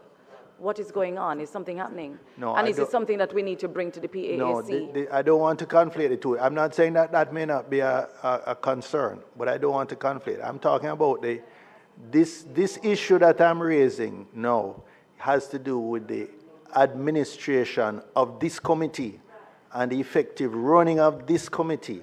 And I don't want to get into a general cash flow problem with any agency outside of Parliament. This is a issue to do with Parliament, and we are all affected by this. And and I want us to focus on this issue now. We can take your concern on the AOB, but I don't want to conflate the two issues. Mr. Hines? Thank you, Mr. Chairman. Mr. Chairman, could you get some protection from Mr. Clark, please? Thank you. I have not spoken as yet. Mr. Clark, I want an opportunity Clark, you haven't to speak. heard what Mr. Hines said. But I have not started to ask any questions yet. But I am a chairman and giving me the privilege. Not even recognized, Mr. Clark. You are not on the floor. He did. He did. He did. I did. He did. Mr. Clark, her mic was... Mr. Chairman. Mr. Chairman. Mr. Chairman. The increasing of your volume does not make you correct. And Mr. Chairman, I am saying... Mr. Clark. Mr. Clark, please, increasing your decibel does not make you correct. Mr. Chairman. Mr. Chairman, I am asking. You have said that Mr. Hines, ignore Mr. Clark and just make your contribution. Yes, you have said that the technical advisor submitted. No, Mr. Clark, please. You cannot do that every meeting. Yeah. Because you're doing something that is wrong. You are not the principal here. You are wrong. But Mr. Clark, Mr. Clark, could you allow me to chair the meeting? I brought to the members' attention that was not related to the point, right? So please just allow me to chair the meeting. Allow me to chair the meeting. All right. Mr. Hines is on the floor. Thank you, Mr. Chairman. No thanks, Mr. Clark. Mr. Chairman, you mentioned the technical advisor's submission of his invoices. Were those invoices approved? And is there a greater issue with the nature of the invoice, or is it that there's an issue with payment in itself? Is the work not satisfactory? I just want to know, because I don't want to say that he has not been paid as if it is an automatic process where you just submit and you're paid. He has followed the same process that he has been following for over a decade that he has been, or however many years he has been engaged to the committee.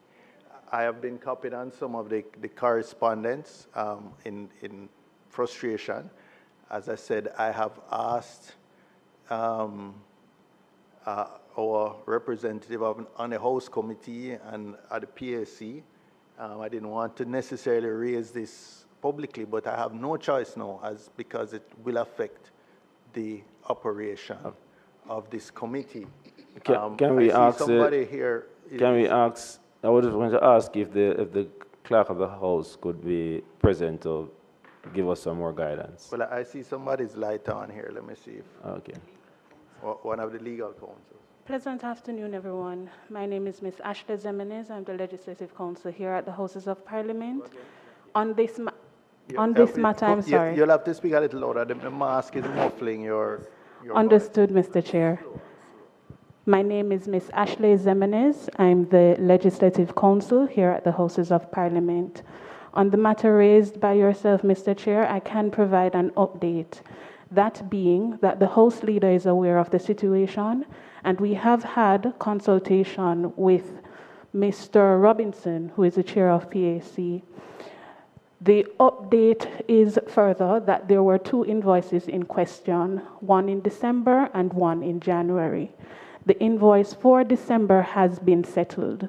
There was an issue with the invoice that was submitted in January, and he was asked up to last evening to resubmit that invoice for January so that same can be vetted and settled. So the matter is under control, and the clerk has it as a part of her priority to have it addressed at the soonest. But I did receive word that the House Leader and Mr. Robinson is aware, and I believe that you can expect an email from the clerk advising you of the progress. But just for the purposes of this committee meeting, and given that it has been raised at this level, we can advise that yes, one of the invoices has been settled, that is the one for December, and the one for January has to be resubmitted for vetting and settling. Thank you. Mr. Newell? Thank you, Chairman. From my understanding, what is the role of the PAC in this? Is he also a consultant to the PAC?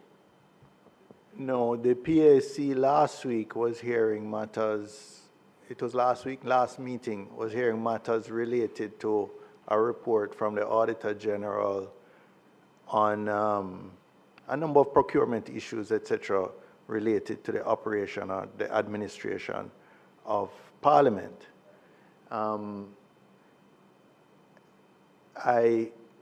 Rather than raise it publicly, the issue, because the non-payment of the December invoice was an issue, I said rather than raise it in that committee, I would just speak with the Public Accounts Committee chairman and say, just could you deal with this discreetly then, you know, not non-publicly, and try and resolve it, because we need the services of the consultant. So that's how they, rather than raise it in the chamber, I try to just deal with it discreetly. But another couple of weeks have gone by, we still don't have the service. Up to yesterday evening, I got an apology from Mr. Bartley saying he would be unable to attend in person for that reason. So it must have been a very, very recent resolution of the December invoice. But let us leave it at that, since I'm assured by the Legislative Council that the matter has been addressed, and that I am assuming at the next meeting we will have the services in person of the technical advisor, and we can resolve any issues around the report, which would be updated now based on the final submissions of the NWC today. All right. We can now move to item 8, EOB. Mr. Newell. Thank you, Chairman. Just in terms of the running of the committee, Chairman, it is unfortunate that I'm going to say this, but I think we need to get some understanding of the role of the chairman vis-a-vis the members, and that we can't just bully and shout out to get our own way. That is one. The second thing, I think there's a misunderstanding of 73A, subsection C, which is one of the rules of the committee, which is to inquire into the administration of the government to determine hindrances to efficiency and making recommendations to government for the improvement of public administration. Meaning, it is not just a committee that looks at the finances and things that are in the budget, but the committee has the remit and the authority to look at matters affecting efficiency. And if a member raises a point, I think as a chairman, if there's an objection, then it's up to the member to point out whether it fits in point A, B, or C. It can't be that members just say, this is the rule and it can't work. And one opinion of what the rules say cannot be allowed to carry. We must be able to, because a member decides to shout, we must be able to have a conversation and then a ruling from the chairman that we all abide by. I have seen where you have ruled against members here and they have accepted it, even being upset about the ruling, but have accepted it and have continued. And that is how we have to elevate the discourse within the PAAC. That is, I wanted to make that comment. Thank you. Point noted, and I think it's a good point. Any other business? I listened to the colleague. I listened to my colleague just make mention of what he thinks is the right way to go forward. But let me add that at no given time, and I would love for the same member to read the ruling as it relates to chairing a meeting, the chairman privileges, and how to chair the meeting, and also the members' privilege. So at no given time, when we sit here and one member asking 4 or 5 questions on a trot, while others sit down wanting to ask a question, is not accepted. Each member should be given the privilege to ask one question, and it goes the ring. So let us get that in the space just the same. What I want to also understand, to get us to understand, is that PAAC is account and appropriation. When we ask certain questions and you, the chairman, will afford the privilege. Yes, Administration, sorry. That's okay.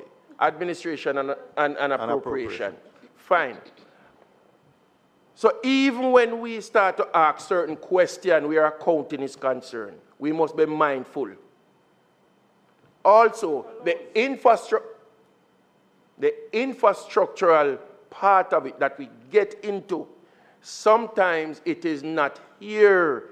And I said it today, let us focus on what PAAC supposed to do, and not what we think in our mind that we want to ask the technocrats that are sitting across from us. Right, but the point that I think Mr. Newell was making is that we're not restricted only to appropriations. And if we do that, if we don't maintain focus, we are not restricted, but if we don't maintain focus, Mr. Chairman, it is going to take us into a realm that doesn't. For example, my colleague, when she went out to speak on the matter of STC, it has nothing, it is not before us. No, you don't. Yeah, anyway, there I see other hands, Ms. Birchall, Mr. Newell. Mr. Chairman, I want to say that my understanding of the role of the PAAC, the Public Administration and Appropriations Committee, is to examine whether public bodies are managing public funds, programs, and assets efficiently, effectively, and in a way that delivers value for money to the country. I believe Member Clark is narrowly restraining the focus of this committee with his intemperate interjections, right? I believe that he ought to allow the chairman to adjudicate the meetings and show respect for the other members. I understand that not all of us had the kind of upbringing that would allow us to understand that when others are speaking, you stay quiet and allow them. But respect is something that ought to be given if we expect to receive it. When he narrowly tries to restrain members who are dealing with assets, he talks about infrastructure, assets and how they're efficiently and effectively managed. Infrastructure falls under that, clearly. I think he ought to refresh himself on what the PAAC is about and how it really and truly should help us to get the answers that we all should be seeking on behalf of our constituents. I don't know what his motive is, but ours is clear to get the answers for the people, and we are acting within the remit of the PAAC. He needs to consult the dictionary. Yeah, and when you're making when we're dealing with an issue like Hurricane Melissa recovery, it is obvious it's going to overlap other committees, right? It will overlap other committees. So,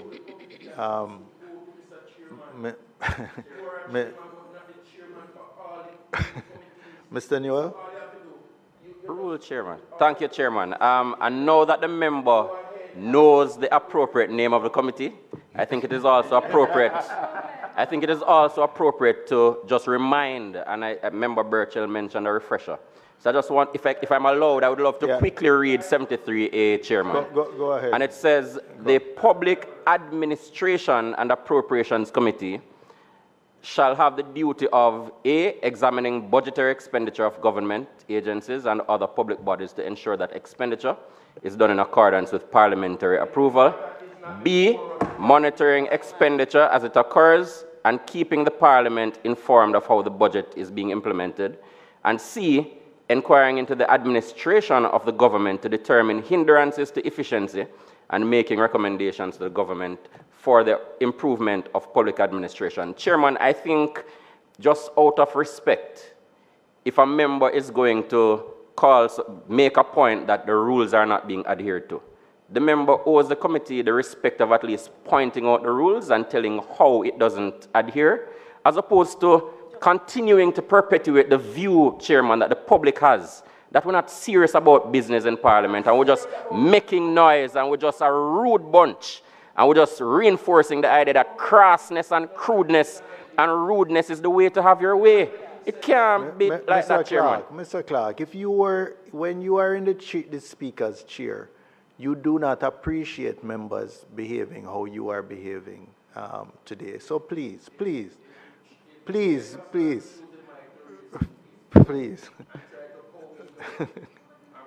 No, please. So I think it has been useful to remind ourselves of the remit of this committee, the fact is it's a very wide remit, and I try to allow members leeway, unless it is, in my judgment, it taking it a bit too far. But let's try and operate in as collaborative, as collegial, and as cohesive a way as possible on the committee.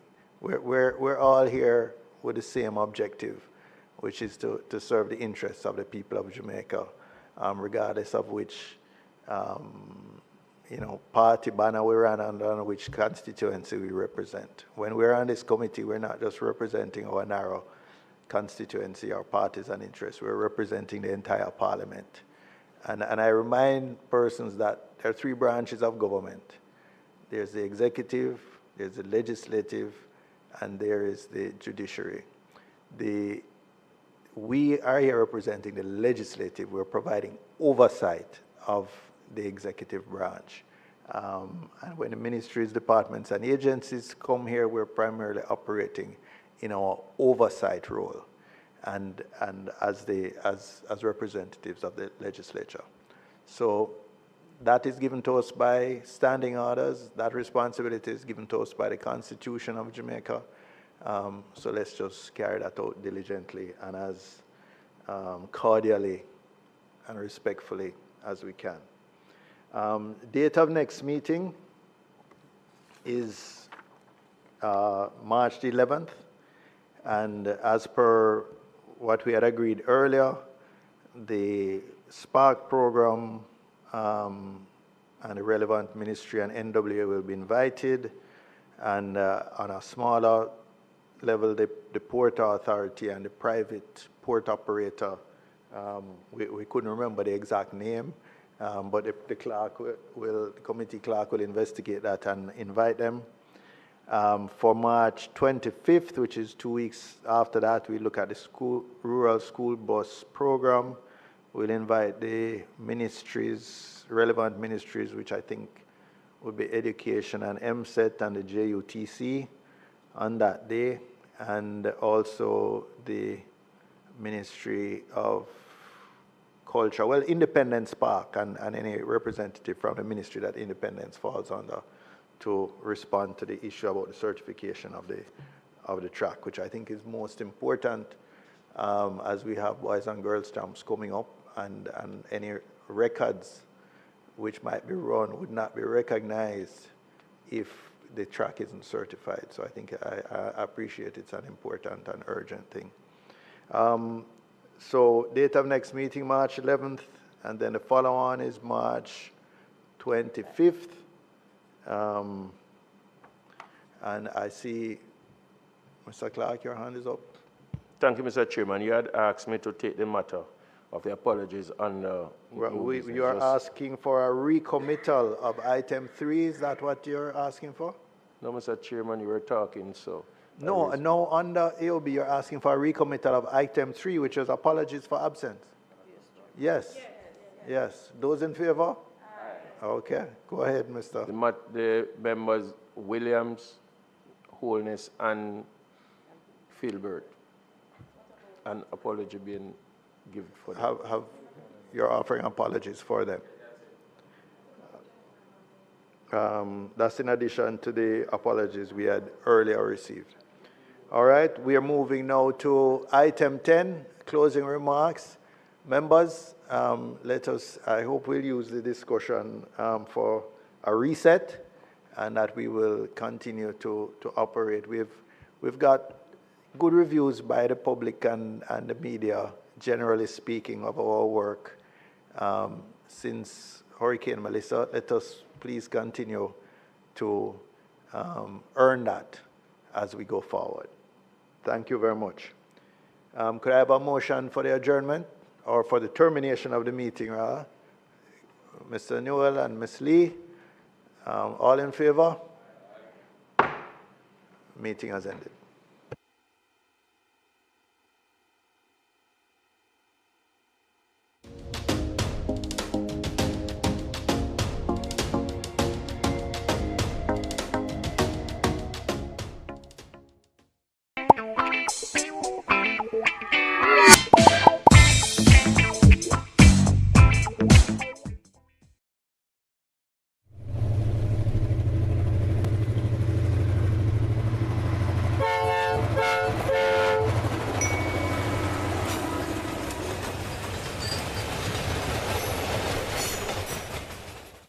It's Wednesday, February 25th. In the headlines, Prime Minister Dr. Andrew Holness calls for dialogue between Cuba and the United States.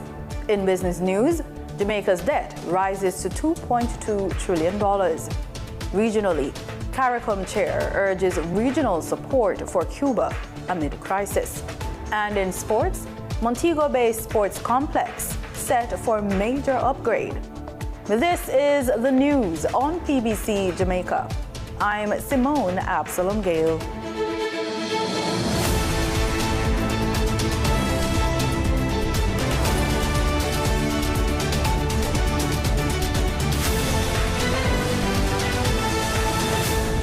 Prime Minister Dr. Andrew Holness is calling for constructive dialogue between Cuba and the United States aimed at de-escalation, reform, and regional stability.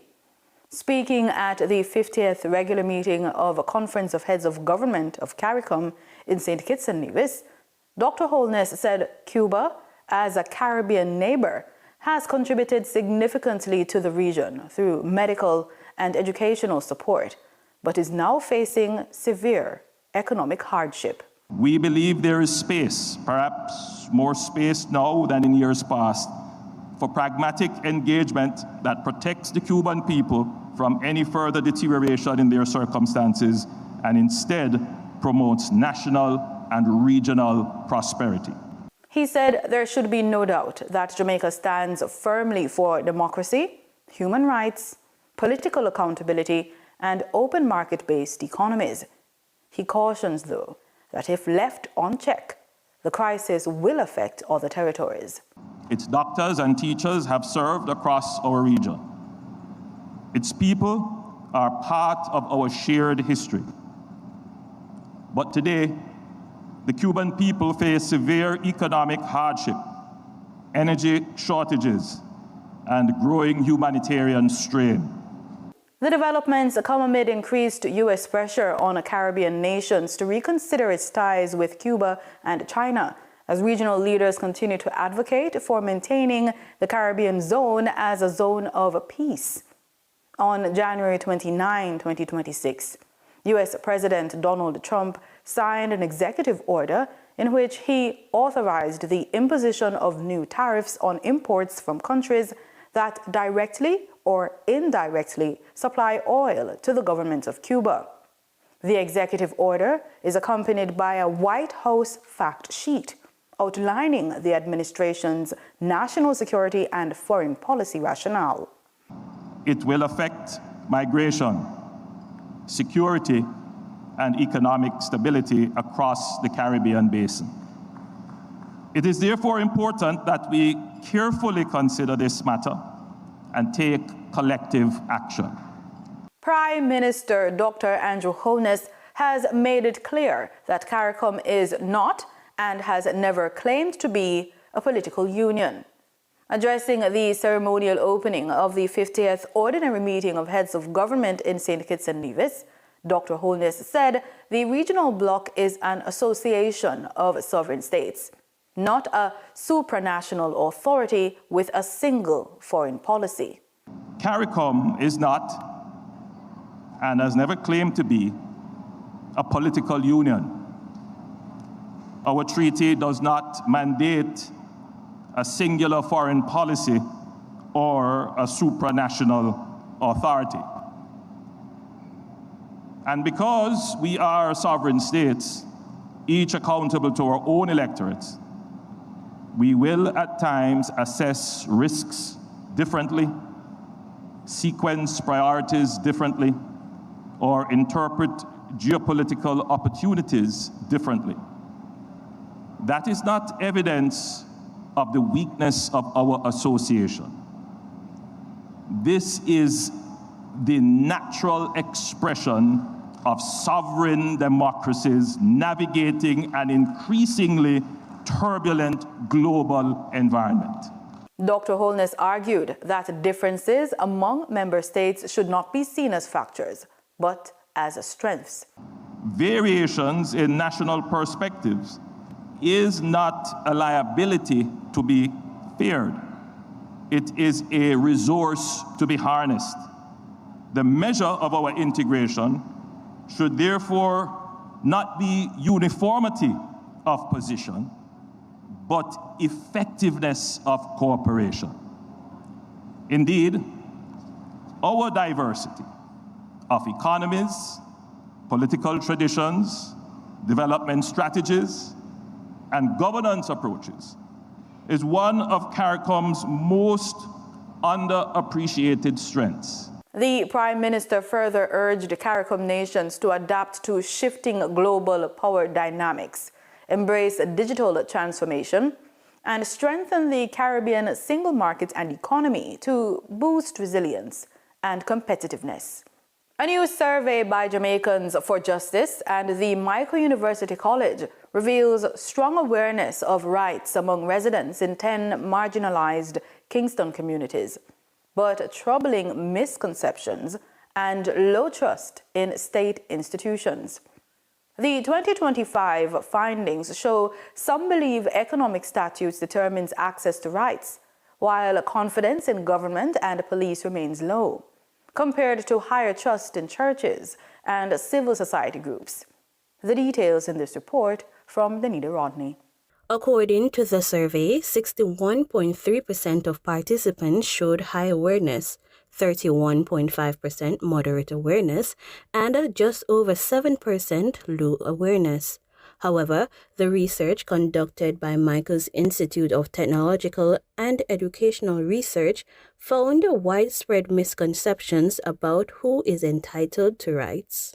Many respondents mistakenly associate certain rights with employment status, political affiliation, or social class. These misconceptions foster exclusion, and undermine the universality of rights. So things like personal links increase rights. Things like voting for your party secures your rights.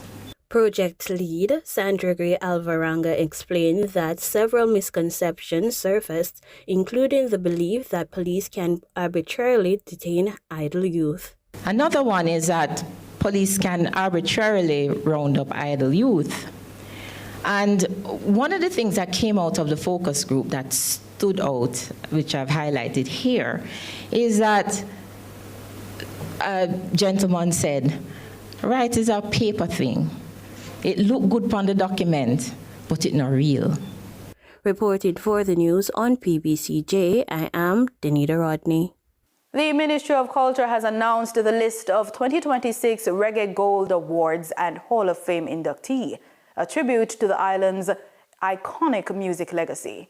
Marlon Samuels has the details.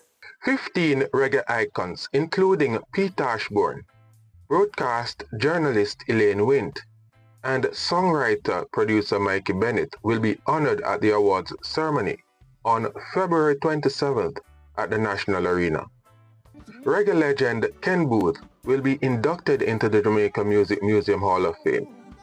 When I fall in love, there will be no other, only you and me in this so wide world. Highlighting reggae's global influence, Kawa, a Chinese band, will be among the performers at the ceremony. Veteran bassist Frankie Campbell will receive the Prime Minister's Lifetime Achievement Award for his role in shaping Jamaica's musical sound. Reggae's messenger, Luciano, will take center stage, performing with the Reggae Symphony Orchestra. This event highlights reggae's enduring power to inspire and unify, both locally and worldwide. It promises soulful performances and a celebration of Jamaica's musical soul. For the news on PBCJ, I am Marlon Samuels. Time now for our Reggae Month feature, Reggae Facts, with Joan Andrea Hutchinson. Reggae Facts. Reggae was added as a category to the Grammy Awards in 1984. The nominees: Capture Life by Peter Tosh, Stepping Out by Steel Pulse, Reggae Nights by Jimmy Cliff, Anthem by Black Uhuru, and King Yellow Man by Yellow Man. Reggae's first Grammy Award was won by Black Uhuru, presented at the 27th staging of the awards in February 1985. Yellow Man was the first DJ nominated for a Grammy. Judy Mott, she was the first woman nominated for a Grammy in the reggae category for her album Working Wonders in 1986. In 1992, Shabba Ranks became the first DJ to win a Grammy Award with his album As Raw as Ever. The next year, he won again with his album Naked. The first female to win a Grammy in the reggae category was Coffee in 2020 for her EP Rapture, the first EP to win a Grammy Award. The first non-Jamaican reggae act to win a Grammy Award was Soulja in 2022 with their album Beauty in the Silence. Reggae Facts was brought to you with the kind support of the Jamaica Association of Composers, Authors and Publishers, JCAP, valuing your musical creativity. Denise Williams brings us the business report.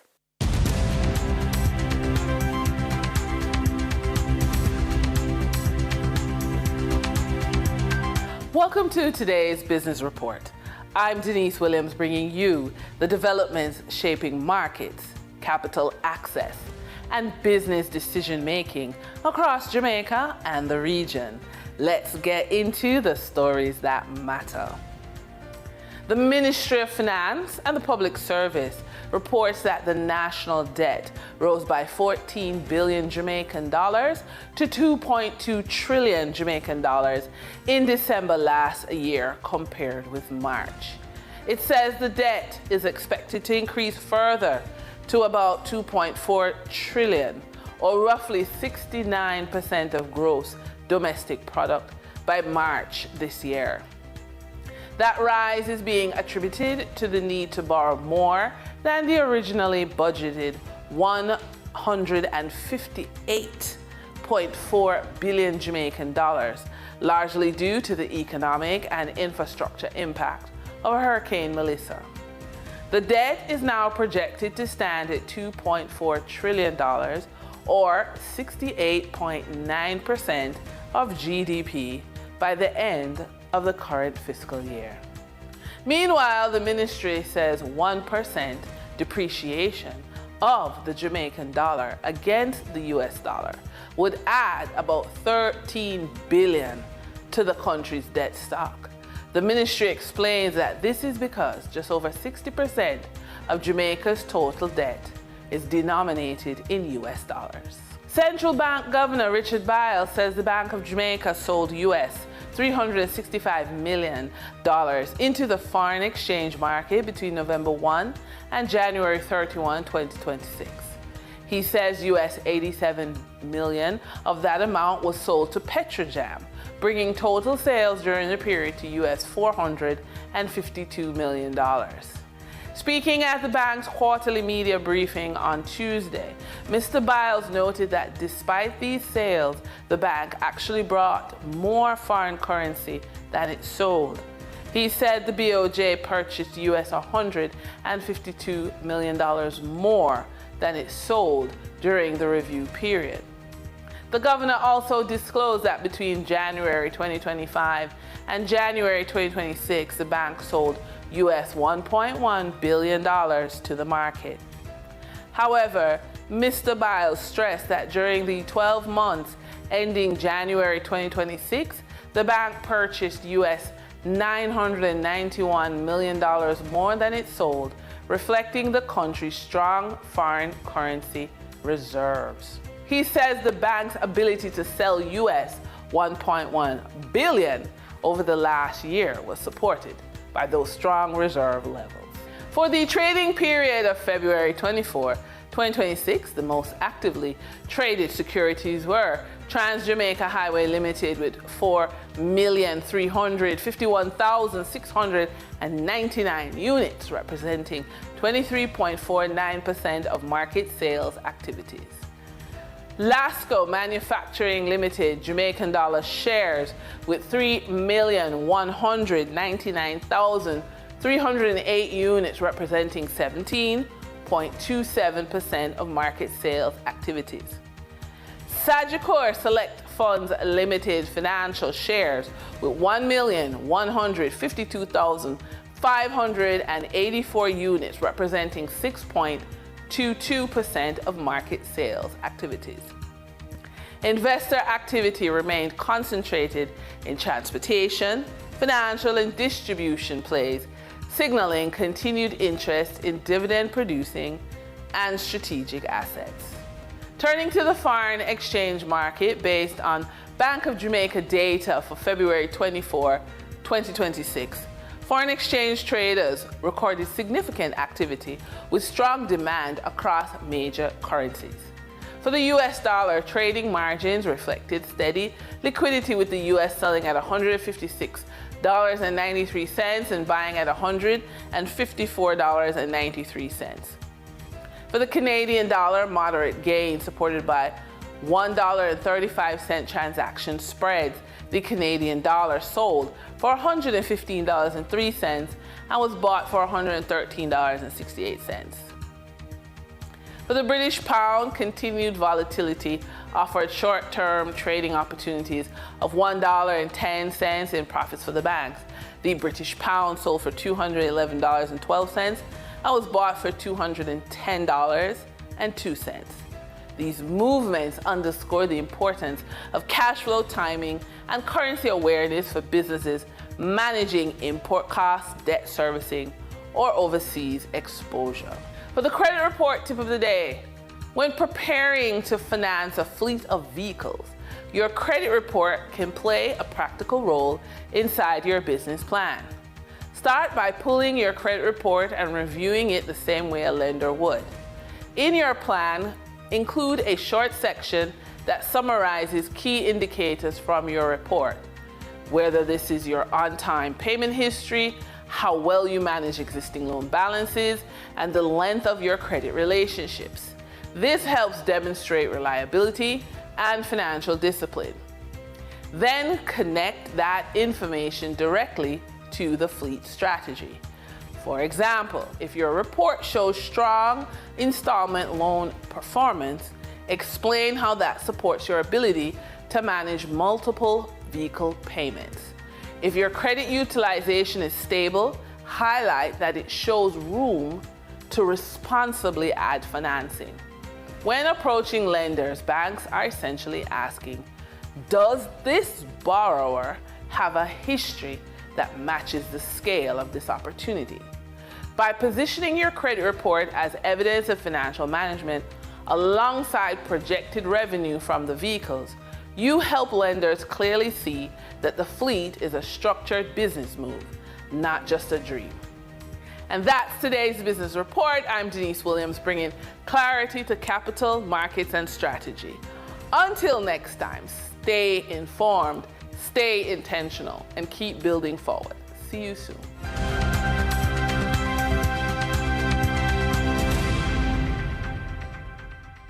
In regional news, CARICOM Chairman Dr. Terence Drew is urging regional leaders to rally behind Cuba, warning that instability there could destabilize the wider Caribbean. Speaking at the opening of the CARICOM Heads of Government Summit, Dr. Drew called for urgent humanitarian attention as Cuba grapples with deepening economic and social challenges linked to renewed pressure from the United States. A destabilized Cuba will destabilize all of us. Cuba's population is anywhere from 9 to 12 million people. Excluding Haiti, the rest of CARICOM does not amount to 10 million people. Therefore, if a state within our community is so destabilized, it will affect all of us in the region. And as a matter of course, it is important that the community looks at the humanitarian issue in Cuba, treats it extremely seriously, and the community must serve as a conduit to ensure that there is communication and dialogue between the forces that be, so that the best opportunity can be had. Dr. Drew, who studied medicine in Cuba, spoke emotionally about conditions on the island. Food has become terribly scarce for some. Access to water has been challenging. Garbage fill the streets. Houses without electricity. I can only feel the pain of those who treated me so well when I was a student. I can feel their challenges and their difficulties. I do not get involved in their politics, but as a matter of humanity, it is challenging. He called on CARICOM to serve as a conduit for dialogue and humanitarian support. If ever there were a time to recommit ourselves to togetherness, it is now. If ever there was a time to recommit ourselves to togetherness, it is now. Dr. Drew also pointed to the ongoing crises in Haiti, climate change, public health, and digital transformation as urgent regional priorities, stressing that collective action is the only path forward. St. Vincent and the Grenadines Prime Minister Dr. Godwin Friday is calling on Caribbean leaders to quicken the pace of regional integration, warning that the region faces mounting global and internal challenges. Addressing the opening of the 50th regular meeting of heads of government of CARICOM, Dr. Friday pledged Kingstown's full commitment to strengthening the regional movement. Friends, our persistence on the path of regionalism, no matter the challenges, is the best way forward. Let us strengthen our resolve about that. As I intimated above, I am committed to working alongside all of my colleagues, not merely out of sentimentalism, but also because there is no better alternative that I can think of for my country, St. Vincent and the Grenadines. And indeed, I believe, for all of us. He acknowledged past tensions within the bloc, but stressed that CARICOM's survival proves its necessity. In the current global realities, we need each other more than ever. if we do not continue to strive together and pool our limited power and resources, we cannot hope to withstand the increasing political and economic headwinds and deliver better living standards for our people. That is the central value of our integration movement. He urged leaders to focus on practical solutions, from boosting trade and closing skills gaps to tackling climate change, strengthening regional security, and addressing crises in Haiti and Cuba. But please, let us quicken the pace. The road ahead may be arduous and full of obstacles, but it is a viable path, made even more certain when we decide to walk together. When we hold our neighbor's hand now, we make the journey easier and safer for those who follow. Dr. Friday says deeper engagement with Caribbean citizens will be critical to ensuring the credibility and future relevance of the regional integration movement. In sports, a memorandum of understanding has been signed between Montego Bay Multi-Sports Development and the St. James Municipal Council for the refurbishment and expansion of the Montego Bay Sports Complex. The agreement, signed Tuesday at the St. James Municipal Council, establishes a 25-year lease arrangement with major expansion works expected within the first 2 to 5 years at a projected cost exceeding $1 billion Jamaican dollars. Mayor of Montego Bay, Richard Vernon, says that the timeline outlined in the MOU could see the return of football to the facility within 6 to 12 months. Plans also include the construction of a swimming pool, resurfacing of the all-weather 400-meter track, development of racket sport courts, and expanded seating capacity. The mayor expressed confidence that the investment will pave the way for the return of major sporting events to the city, including the Western Relays, and position Montego Bay to host regional championships. And that's the news on PBCJ. Thanks for watching.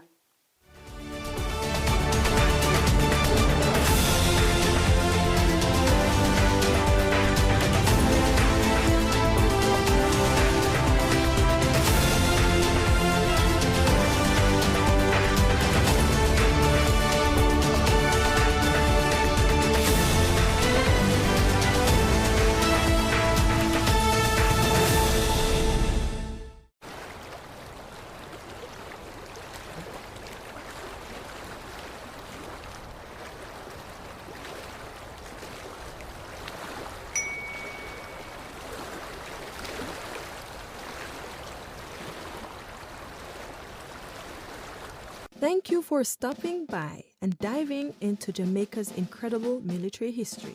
In partnership with the Jamaica Defense Force, we've created this special online exhibition to celebrate the courage, sacrifice, and heroism of our nation's defenders. Get ready to explore stories of bravery, proud moments, and remarkable achievements, all from the comfort of your own home. We invite you to immerse yourself in Jamaica's military